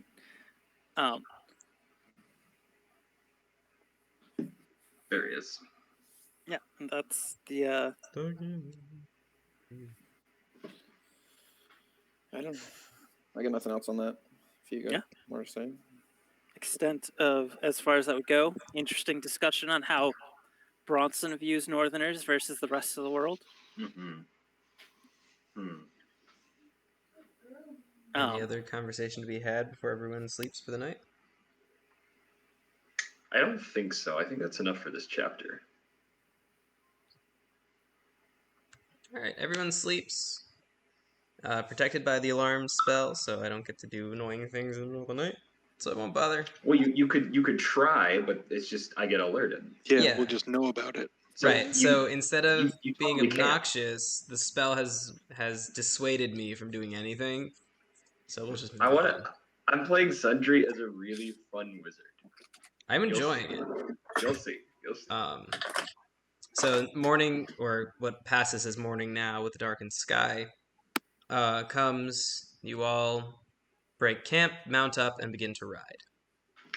Unless you wanted to say anything before riding, or Yes, I do. It's called Portent Rolls. Coming at you, Josh. Give me them portent rolls. Whoa, them some good portent rolls. All right, Josh. For those who are unaware, what portent is at the beginning of the day, divination wizards can roll 2 d20s, and those rolls can replace any roll from there on for the rest of the day. Jesus. Yeah. So Both, instead of whatever ally or enemy. Correct. So now instead of any roll that any of you makes, it can be a 17 or a 16 each once throughout the day. If I want, or not want. If you want. Yeah. Is it a reaction to do that, or is it just a It just happens. hand wave and happen? It just happens. Cool. I have a quick question also before we get going for the day. How does making potions using health potions using an herbalism kit actually work? I have no idea. Okay, because it All right. says that you can do it. Oh, I gotcha. I believe I it takes gotcha. a long time and a Well- lot of materials. I think it's half cost is what you get. Is my recollection. I know that's how this stuff usually worked in 3.5. So it wouldn't surprise me if that carried over. Yeah, it's like half cost, and you have to spend a certain amount of time doing it. I believe. That also I can shakes recite out for you with, the 3.5 rules for crafting things, which is it costs half, and it's something like the every 100 or 1,000 gold takes a week or something like that. Something crazy. Yeah, it's not great, honestly. What's this, Sundry? Oh, this is a guy that I watch. He makes some fun, helpful animations No, on D&D. it's You what watch it I've later, got, though. I don't know okay? if it's applicable right now because it's a video. So we ride. So I'm trying to figure out if I can make a potion for everyone. No, you do not. You have are enough not an time. alchemist. You cannot do that. So, before we go, can we take a brief word from our sponsors? Oh, Sure. yes, of oh, course. sure. Because one I of got one a of our great sponsors sponsor today tonight. is Ruffles cheddar and sour cream potato chips. There's never enough of them. It's because you eat too much cheese, Josh. Shut up. All right, so I've got a great sponsor tonight that I want to share with everybody. Now, it's been a long time that I've been working to try and get the sponsorship, so I'm really pleased to announce that our newest sponsor is my fucking degree. Yay! Oh, yeah. Nice work. Thank goodness. That's So out of the fucking- way. It's been 5 months since I finished the program, and I've just been waiting to get the goddamn degree. And now you have it, and you can forget everything you've learned. AJ, I think Yay! AJ, speak for all of us when we say we're super fucking proud of you. Yes.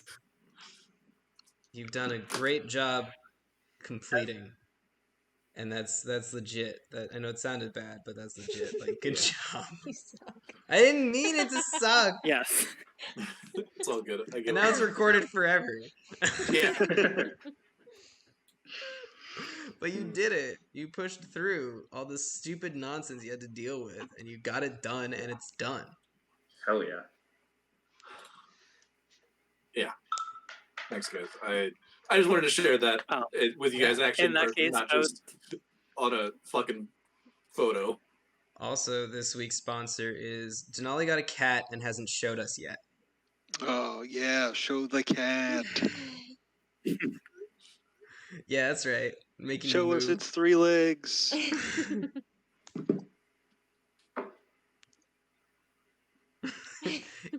Our audience agrees. It's cat time. Where'd he go? Oh, Did he just break his? Oh, there we go. Okay, we're good. We're good.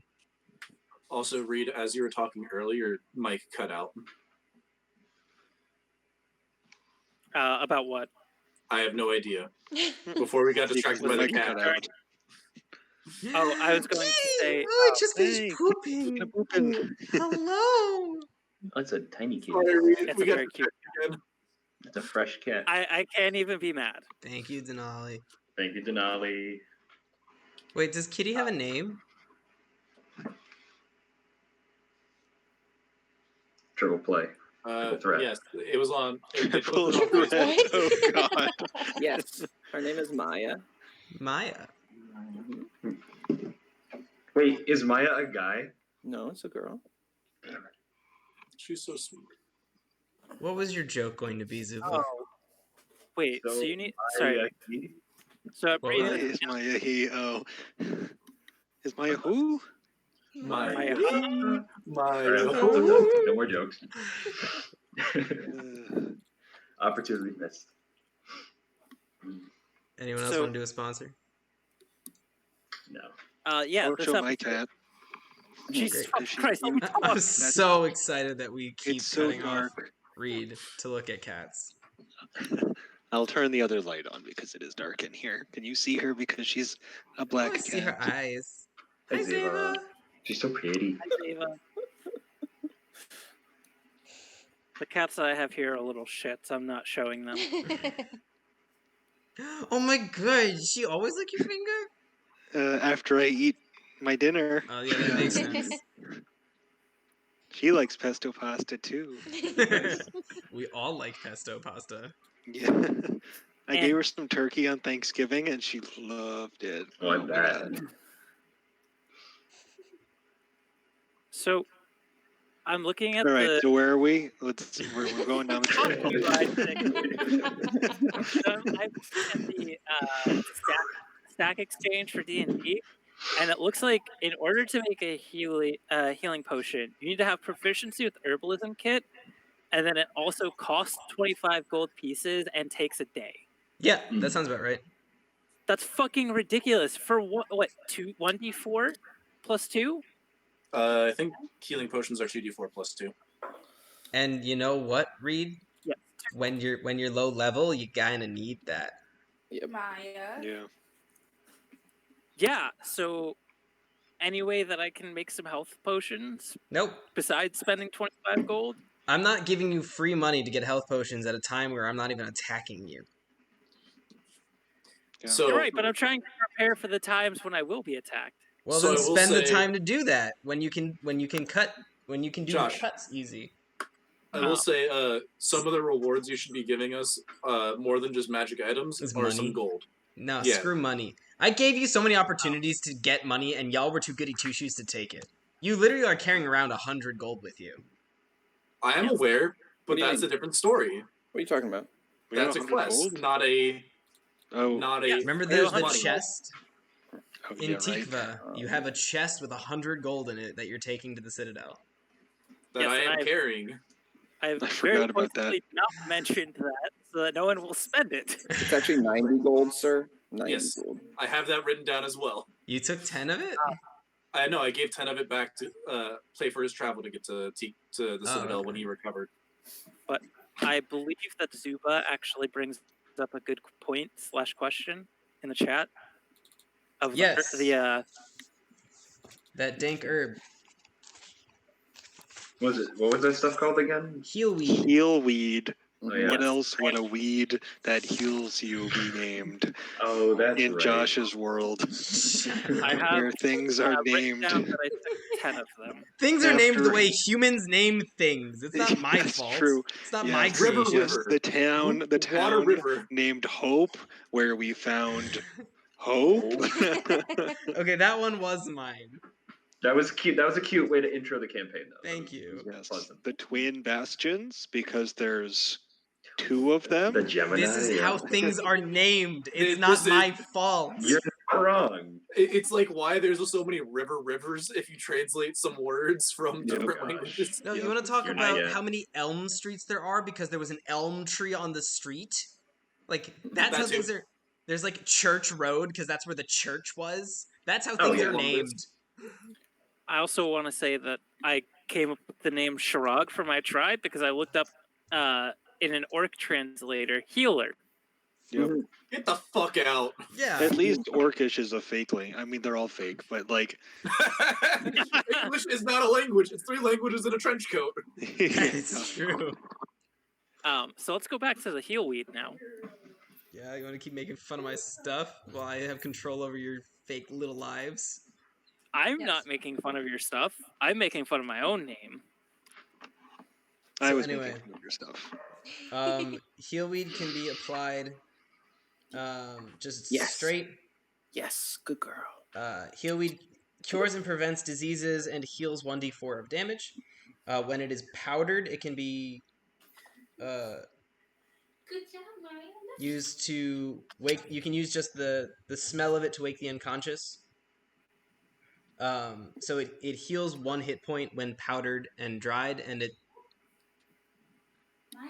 it doesn't like take a use of it. Maya. It's like smelling salt, effectively.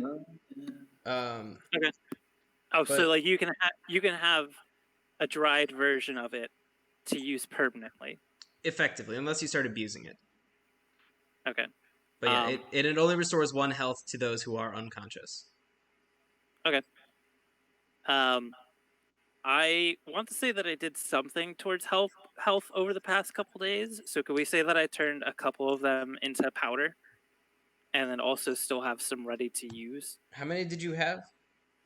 I said 10. We can change that number. I just kind of picked it. That's fine. Okay. Considering on my notebook, I wrote that you get 5 healweed poultices and 5 healweed smelling salts. I think it makes sense if you ended up with 5 of each. Okay. That's what I wrote.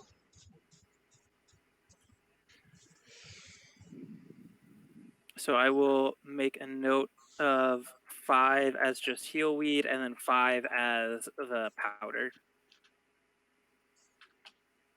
Cool. All right, so I'm looking to end a little bit early tonight. Not this early. I'm just letting you know. But I think unless there's anything in particular you are interested in doing, there isn't anything I am particularly driven to bring up between here and the Citadel. If you're all right with that, I will describe the landscape as you go, but we will make it to the Citadel. What do you think? I want to have a quick conversation with Griswold. Yes. And just on one of the nights when Well, it's people are only all another gathering. it's another day and a half away, so you only have one more night together. So on that next night on when people are out gathering firewood and like setting up camp and there's a lot of noise, I'm gonna have a short conversation with Griswold, but I'll keep that private and go from there.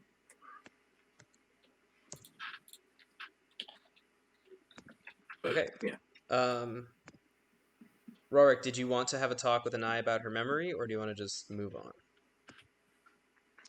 Yeah, we can say we do that sort of the second day of travel, I guess, as we're approaching the Citadel. Sure. If that's okay. If you want a minute to have your conversation with Griswold first, and then we can do this, but whatever, Yeah. doesn't matter. I'm not super worried. I can type things out. Cool. So, Anai, if this is too difficult to talk about, I understand, but I just why don't you remember your family?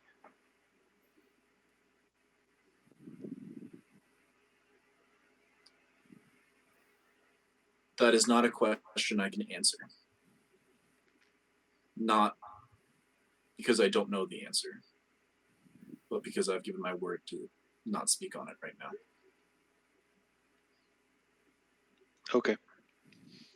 Is this something that you'll need help with as we travel? I mean, is there anything we can do for you? Not that I can think of as of now. If that changes, I will let you know, Rorik.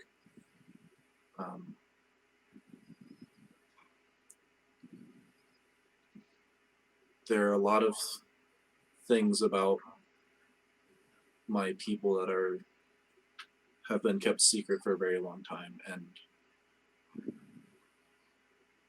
it has been a struggle to leave my people.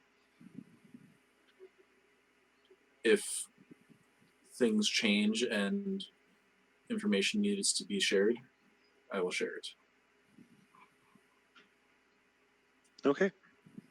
Well, in the meantime, I suppose what we can be doing already is have this be your family, at least in the meantime, until you find yours back. They are motley bunch, but Camera I think that'll pans to do. Griswold. Griswold and Griswold and And Sundry. The three of them, just all different sizes, and That sounded about gangling right. around. Yeah. I just want Griswold and Sundry to be having a conversation about what leaves are better when dry. Yes. And Bronson's just trying to do something productive, and the skeletons Bronson's just be riding in ahead, the just way. like trying not to listen. He just every time Bronson turns around to go do something else, Orson or I always forget the second- Carson. Carson, just happened to be in his way and just like in his path. A handful. I think that's the word you said the other night. That your kids were a handful. At least we have that in common. Have you heard of brown leaves as currency? Get the fuck out! Brown leaves is currency?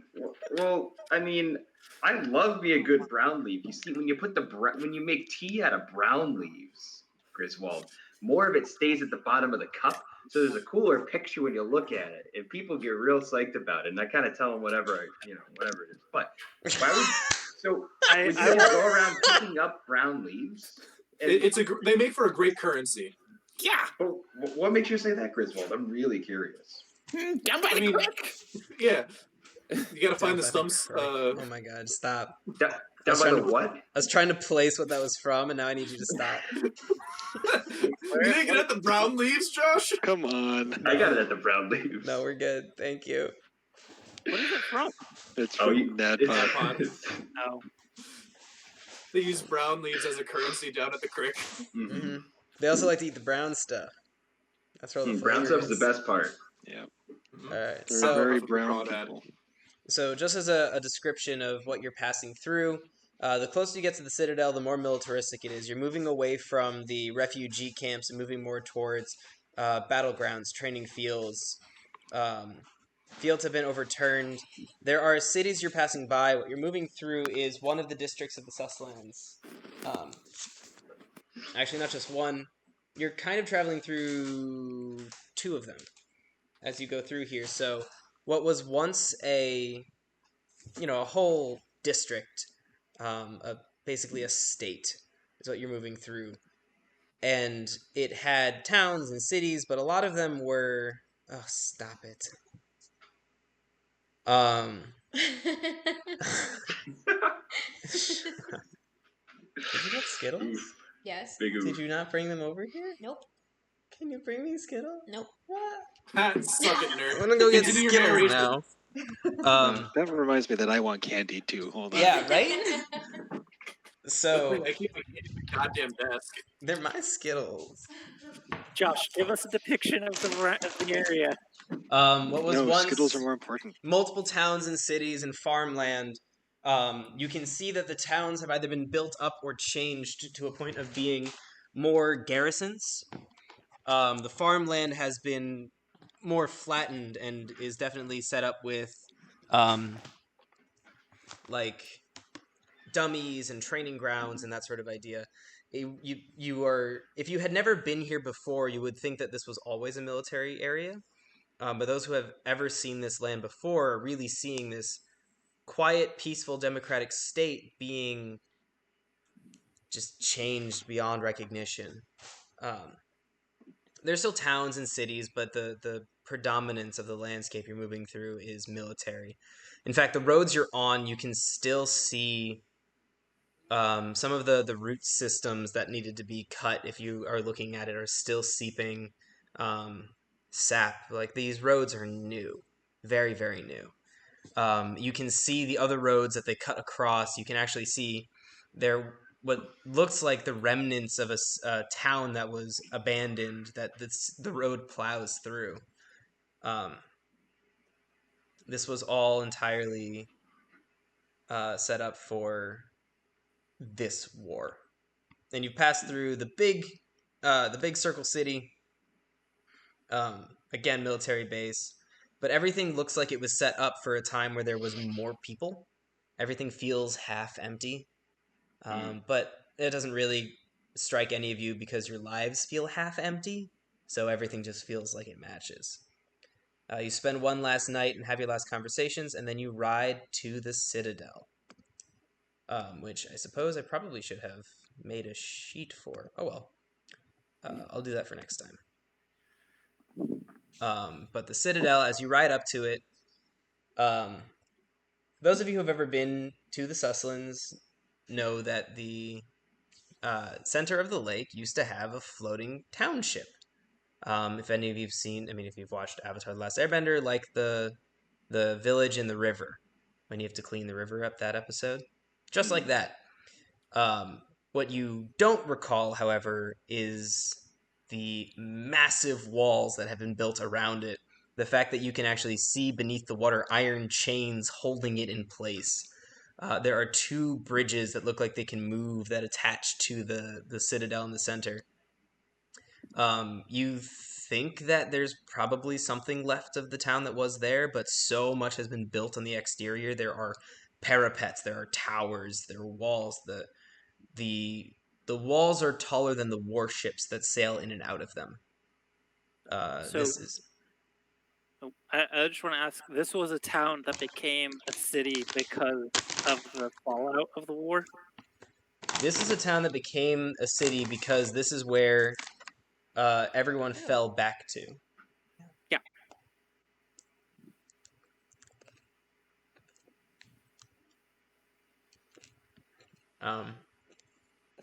And you arrive at a bridge. Guards posted on either side of the bridge.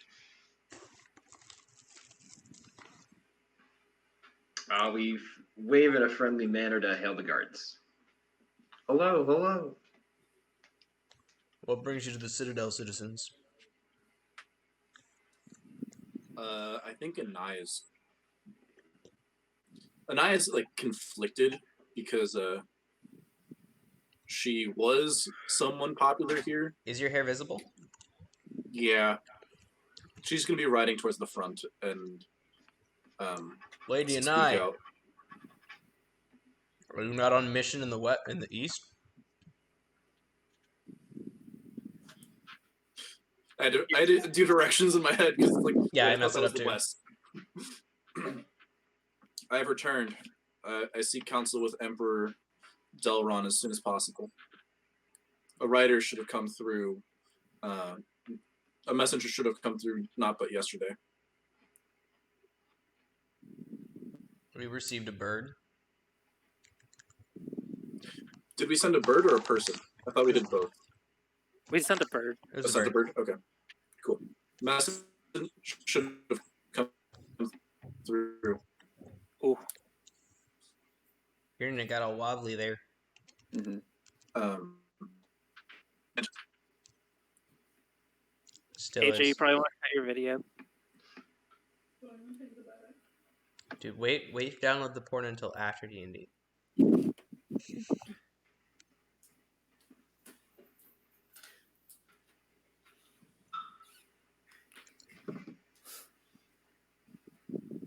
All right. Our second sponsor break tonight is brought to you by AZ Pro. I found this water bottle on the side of the trail in the Smoke Mountains, and it's worked for me ever since. So pretty good. Nice. Hold on. So I'm gonna do a sponsor also. I just need to point out. You know why you found that water bottle, right, Reed? Why did I find the water bottle, Josh? Because you lost one once. What? What? I lost Josh's water bottle, and he's never forgiven me, and he never will. Oh no. That I lent you and said distinctly to your face, just don't lose it. And then you dropped it off a mountain. Because you almost died, but you dropped it off a mountain. That's a great, Yeah, you almost died and probably would have died if you hadn't had hold on to the water bottle. But I'm mad about the water bottle. Yeah. I do have to come to Reed's defense here in a story of my own, because Reed lent me a thing once and said very specifically, hey, do not drop this watch in the water because it's not completely airtight, and don't get it wet because it's a really old watch. And we were going out on kayaks, and guess what I did? I fucking dropped it into the water, and I just hear a beep, beep, beep, beep, beep, beep, beep, beep, beep, beep, beep. And yeah, I destroyed Reed's precious watch that day. When was this? Well, let's counter that and neutralize it out when we talk about when you let Reed borrow your laptop. No, he didn't borrow Okay. it. It was I just didn't borrow sitting it. on It was my just sitting my there. sofa. Yes. And And- Reed decided to just pour milk all over it. What is Have a glass of milk. Yeah, So- I'm never lending that's anyone right. anything. I want to add on to Isaac's story the fact that that was a really nice Nike sports watch, but it was also bought to me by my high school coach. Oh yeah, as a you're right. graduation. Yeah, no, gift. it had sentimental value far greater than the actual value. Yes. And we should point Which out I how much I didn't care about the water bottle. should mention that At the time I cared. I don't anymore. the financial value of the laptop probably outweighs the sentimental value of the watch. You are probably correct there. Wow. So do we have This AJ back? this sponsorship brought to you by college friends and the stories of the years we've had together. College friends learning to not become too attached to your belongings. Yeah, because they don't last long. This is Hey, good. AJ. This is a good walk down memory lane. All right, Yeah. back to an eye.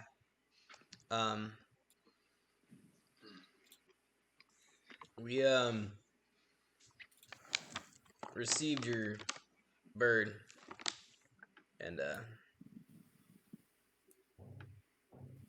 you said you had something important to tell us.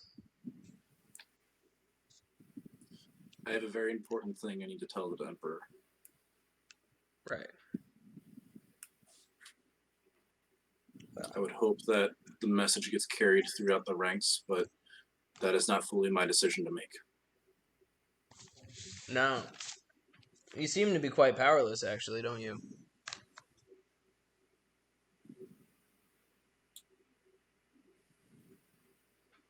Enjoy your time in the Citadel, Peacebringer. I nod and And stand out of your way. walk the horse in.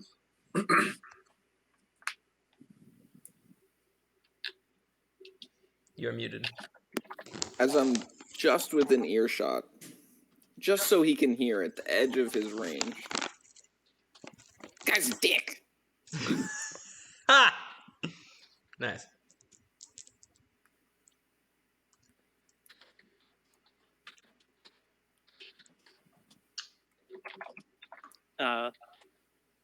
So we make our way to the Citadel across the bridge. We finally got there, guys. I also want to turn to an eye and say,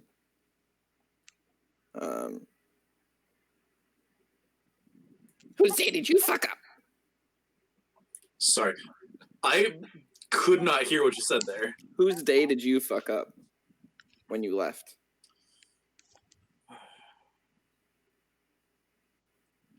Lots. They were not ecstatic about the idea of seeking peace when I left.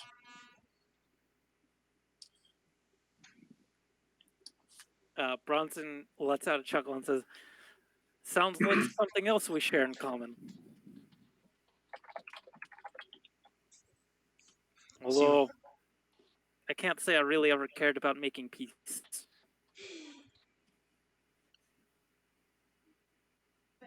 Are you over it? Me? Who are you Yeah. asking? You done with peace? Did you watch my whole rant? Never. How's it gonna work when you're fighting the god of war?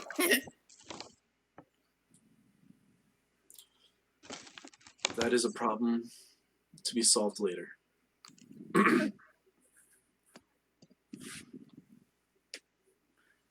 So you ride into the Citadel, and you ride past the external walls.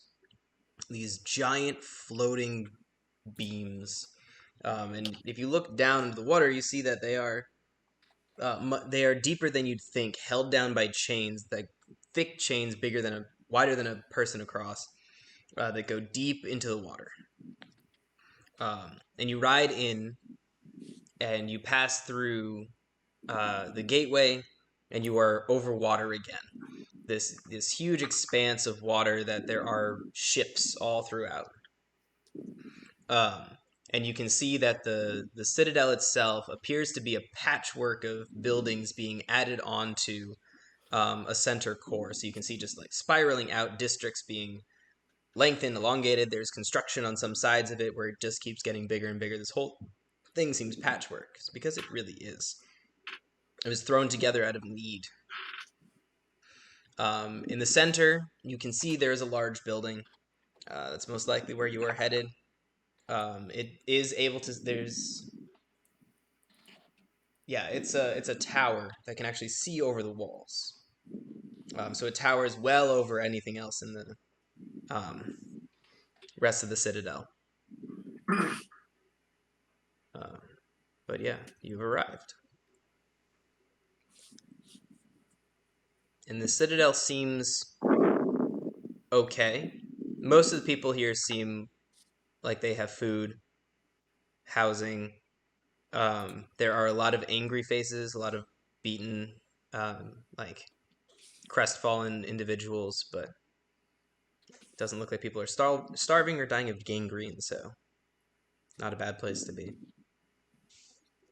Anai and Sundry, this is a familiar sight.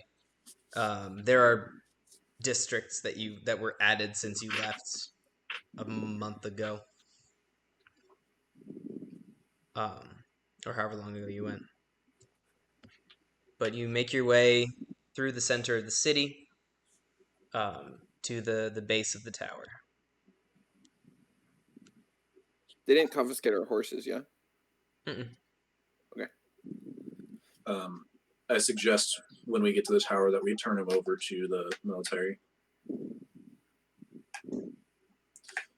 And in doing so, I probably mentioned to the stable master that the stable master at the northern lake was very kind to us, and or no, I don't mention that yet. I just turned him over. All right.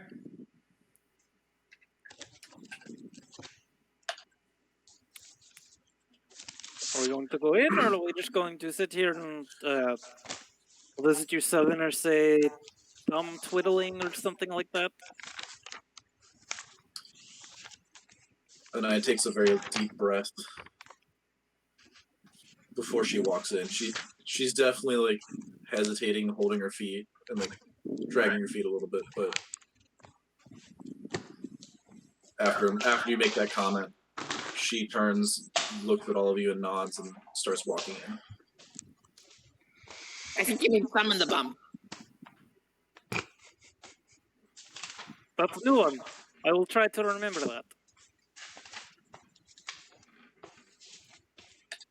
Oh no. I look at a nice thumb really quick. You notice that her hand has drifted towards the handle on her flail. Oh shit. Hey Josh, can you hear us? Yeah. What's the energy of the area we're traveling to? Is there kind of like an air of urgency? Is it like quieter? What's the kind of the environment socially as we get towards our destination? It just feels hardened. Like everyone's doing their thing.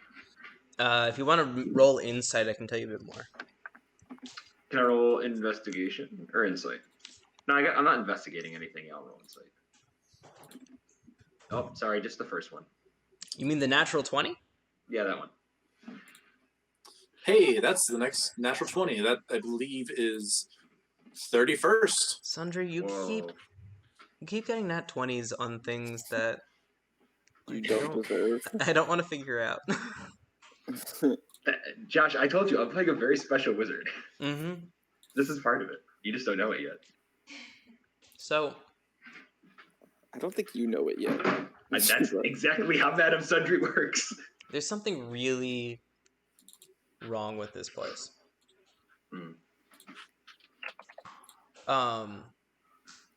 It feels like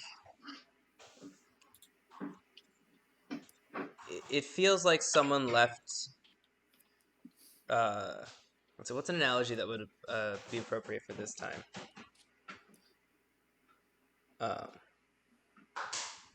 It's like a haystack that's been left in the sun, right at the side of the campfire.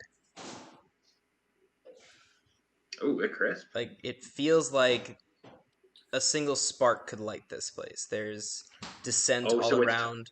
There's it's anger. hardened, but it's like on edge. Yeah, there are people who have been disappointed for a long time, ignored for a long time. This place just feels angry.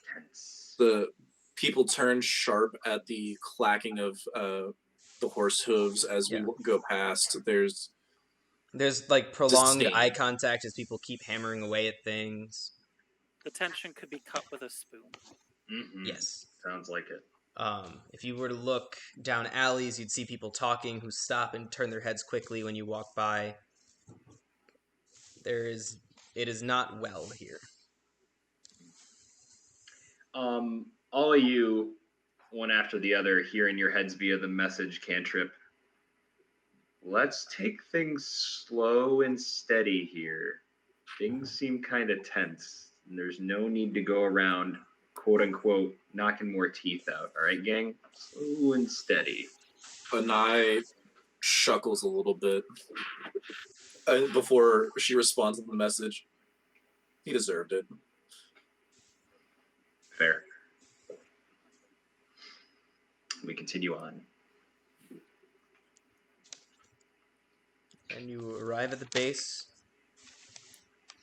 And as you're walking in, Anai, you recognize, walking towards the entrance, about the same pace that you would overlap, one of the 7 generals of the Empire.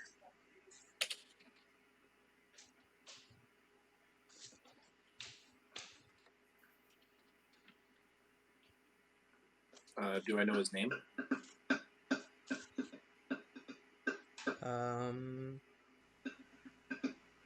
Yes. I don't think I have names. So, yeah. General Nalon.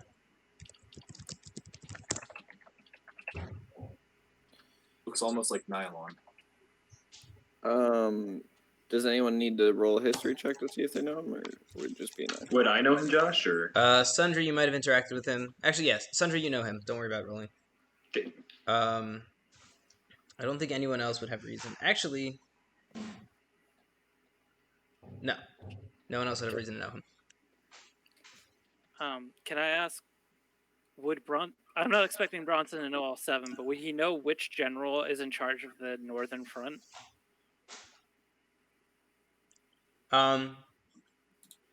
You would know that the North used to be the territory of the Kingdom of Nen.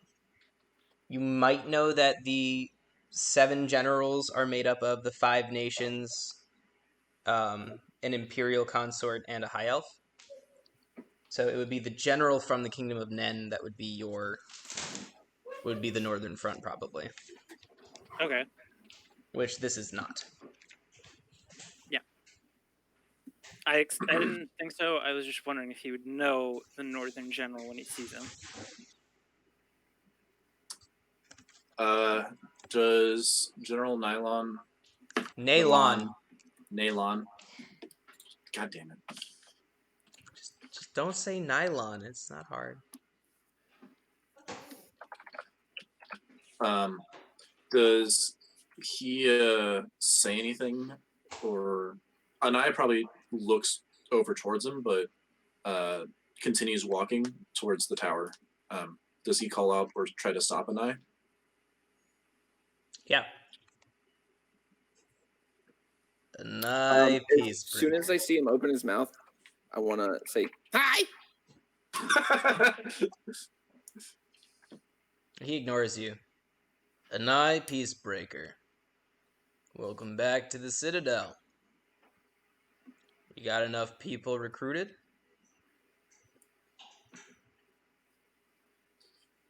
Unfortunately, no. I have other reasons that forced my return. I'm not stopping, by the way. I am continuing to walk. Well, he ends up He walking next to you stands- because he's going into the same room. Yeah, so he falls on the step with me. Yeah. Cool. Is that nickname familiar to me, Josh? Anai Peacebreaker? Yeah. Yeah, that's what mean people call him. Her. Okay.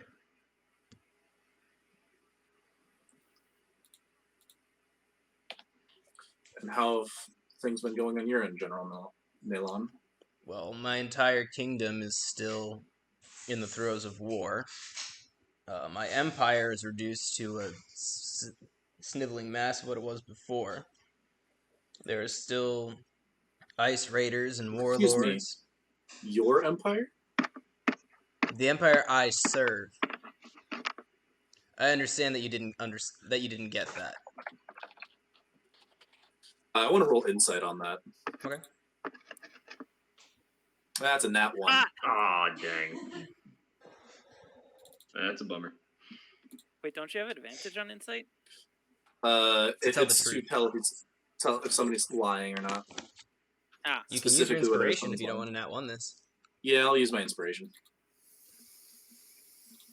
Because I don't want a nat 1. That's a nat fucking 2. Ugh. The world does not want you to know, good sir. Apparently not.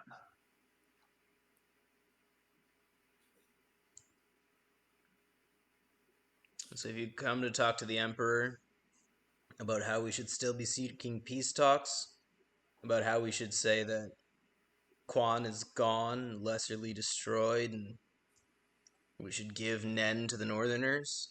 Nope. Who are you? Griswold.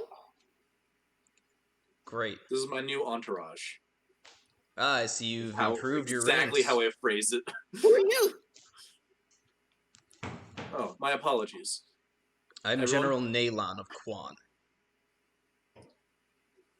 One of the Anai gets a 7 little advisors angry that to the Emperor. Anai gets a little angry as she was about to introduce him. Who knows? Cool. Pleasure to make your acquaintance. Yeah. This is Orson, Madame Sundry, who met, Bronson, and Rorik. Hello. So you've allied with the scam artist, a northerner, an idiot, and a guy. Which one's the idiot? Which one's the guy? Everyone here is quite rude. Agreed, Griswold. Only to those. Oh, who how does he deserve it. respond to the skeletons that are walking with us as well? He doesn't acknowledge them. Bronson's gonna turn to Griswold and be like, to be fair, we've only met 2 people. 3. All right, 3 people. There might be some explanation you require. I don't know if Anai the Peacebreaker has told you, but after thousands of our people were slain, she said that peace was still possible. Then our peace, what's it called? Envoy that we sent out was slaughtered. So she was then asked politely to step down from her position. We agreed. Oh, and she slaughtered them? As far as he's He still concerned, isn't. Griswold, yes. As far as I'm concerned, she gave up on my people and said that their deaths weren't worth fighting for. That my land isn't worth fighting for. My people, my family, my heritage, might as well turn them over to the warlords. At least then no one else will die. I'd rather them not She die shakes in her vain. head and increases her pace. Right. So more war for war. The only guy that's still around.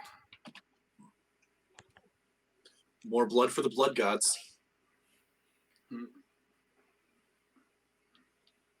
And as you like pick up the pace, and I assume we get to the building, you do feel a large, potentially reassuring arm on your shoulder. Yeah. Nalon turns off from where he was going and goes Bye, into a different room. dick.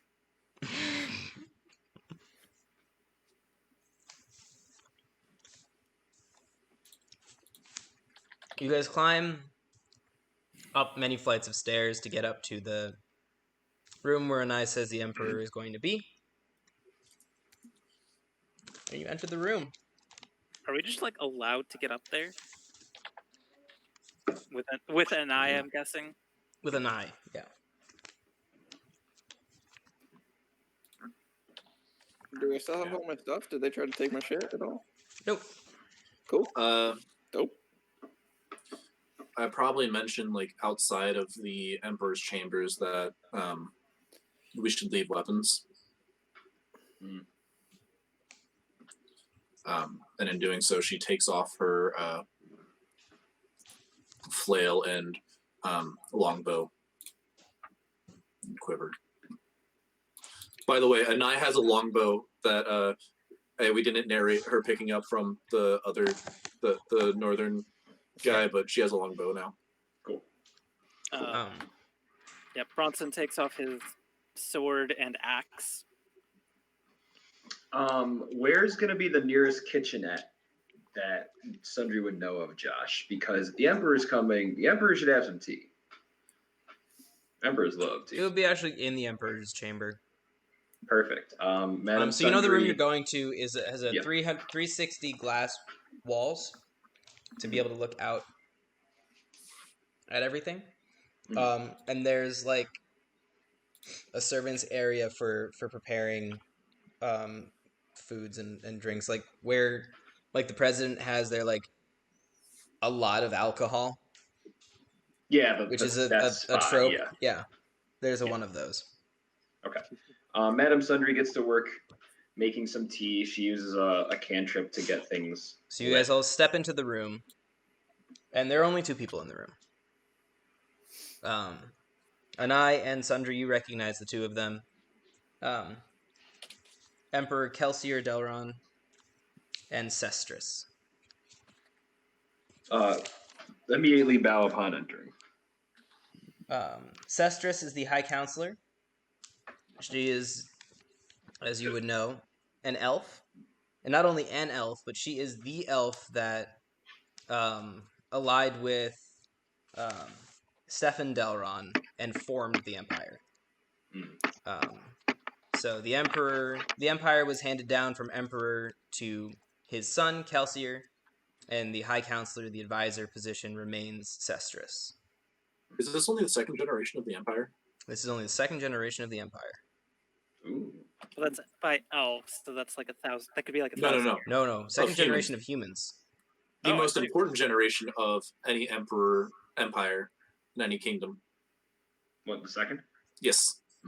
Because the first one is you've gained control, you've grabbed it, you now have the honor of the people that fought for you, or fought against you, fought with you. The second generation is the one of very much trial and turbulence, because by the third generation, it becomes a tradition. So, the first emperor ruled for something like 60 years. And then 20 years ago, it passed to Kelsier. And Kelsier's been ruling well for 20 years. And then this happened. So, he is struggling. But lucky for him, he was trained by his father in the ways of war, even though his whole rule up till now has been peacetime. So he's been an excellent commander. It's how the Citadel is formed, how the old empire is still remaining is because of Delron. Kelsier Delron. And they're the only two in the room. Who said they bow immediately? I do. Sundry? Yep. Lady Anai, Madam Sundry, I'm glad the two of you have returned. It's a pleasure to be here. Sestris says nothing. Yeah. And I would have bowed after she had taken a couple steps into the doorway to like be able to have everyone enter before she bowed. As I see those two bow, I also bow.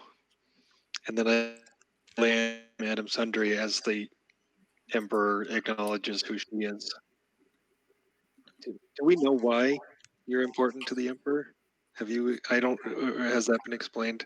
Nope. No. Okay. I didn't As think much as so. I you just know. wanted to make sure I wasn't missing something. After everyone enters the room, Madame Sundry takes a few more steps forward. Before I introduce my companions, is there any concerns that you wish to express now? Well, we got a letter with a nice seal. After I know she had split it. So I suppose the concern is why we received a letter. I take a short bow and then I gesture for a nod. Thank you, Madame Sundry. These are my compatriots, and you will understand why they've joined me here in this hollow chamber with me.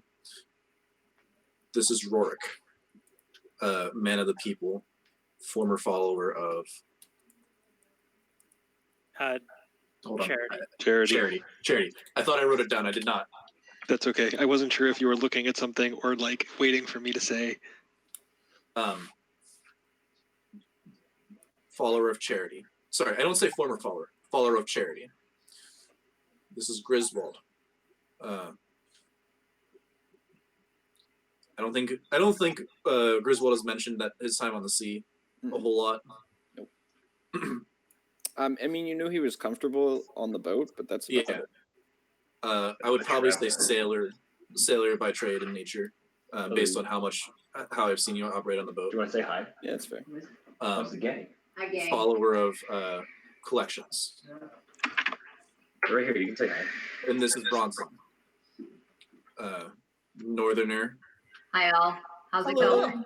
Pretty good. Hello. Good. And this is Bronson. Northerner Don't leave too early. Oh, yeah. They would of like the last Shirog. Abandoned by his people. trained. Comes to his family. Follower of passage. You said the Shurug. Yes. Bronson gives a curt nod. I'm sorry for what happened to your people. Well, I'm hoping you can help. If I can. We will have to talk after. I'm afraid that, as important as my tribe is to me, Anai comes bearing more important news for the world. That is of grave concern. May I, Anai? Yes.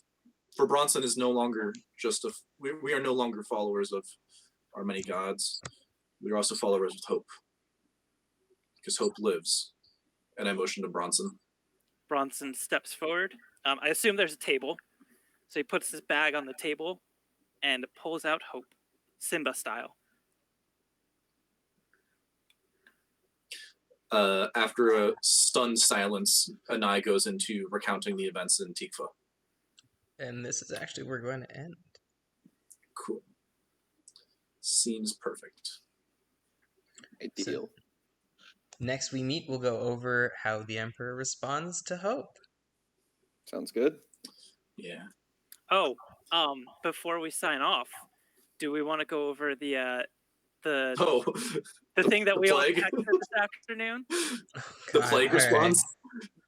So I will introduce this for our Twitch streamers. So this afternoon, Denali posted a meme in our group chat that was basically... It was, that was me. That was me that posted the meme. Oh, that was AJ? I thought that was Denali. My bad.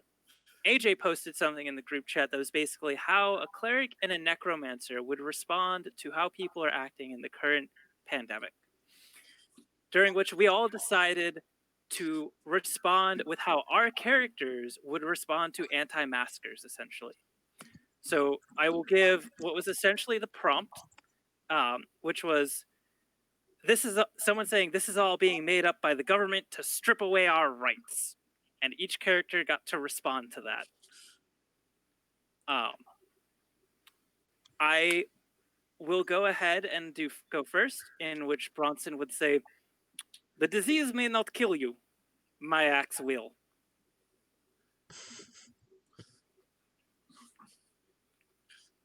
And now you want to do yours? Sure, I'll go. Do you deny that people are dying? Are you denying that the streets are filled with refugees and the graveyards are overflowing? Look with your eyes and do not be deceived by the lies the king speaks of.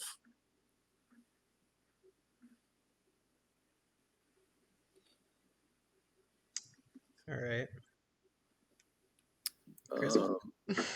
Griswold, yours is real easy. Thanks for your contributions.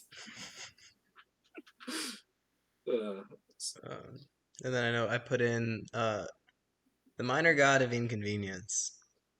Decided to put in its 2 cents as well, which was, oh, come on! Wear a mask. It's just a minor inconvenience. Dying isn't under my purview. Sheesh.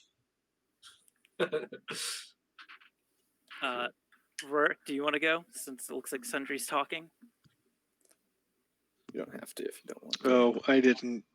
I don't. You don't have to. Like, this is just us It's just messing funny. around. Yeah, I was working. Right. I saw the text zoom through, and I was like, okay, we're being goofy, shooting the shit, but I didn't read them. Cool. We're having a goof, bud. Having a goof. It's a good goof. It looks like Sundry stepped away, so I will read hers. I don't remember. I mean, I didn't have any dreams about the plague yet, but it's not something to joke about. We affect the future with how we act, and that's more powerful than any magic. 10 out of 10, Reed. 10 out of 10. Good one. All right. Well, thank you all for joining us. We'll see you again when next we do this, which is maybe next week. I don't have any control over this. We'll see. According to Zuba's schedule, we will next week. Amanda says I suck, so that's important for the internet to know. Nah, Josh, you did a good job. Oh, I thank you. I did so little this session, which is... Yeah, you really didn't do much. Yeah. It was mostly... I built the environment for some good role play, okay? Yeah. There you go. That's true. Very true. We'll see you all next time. Arrivederci, the internet. Streaming stopped.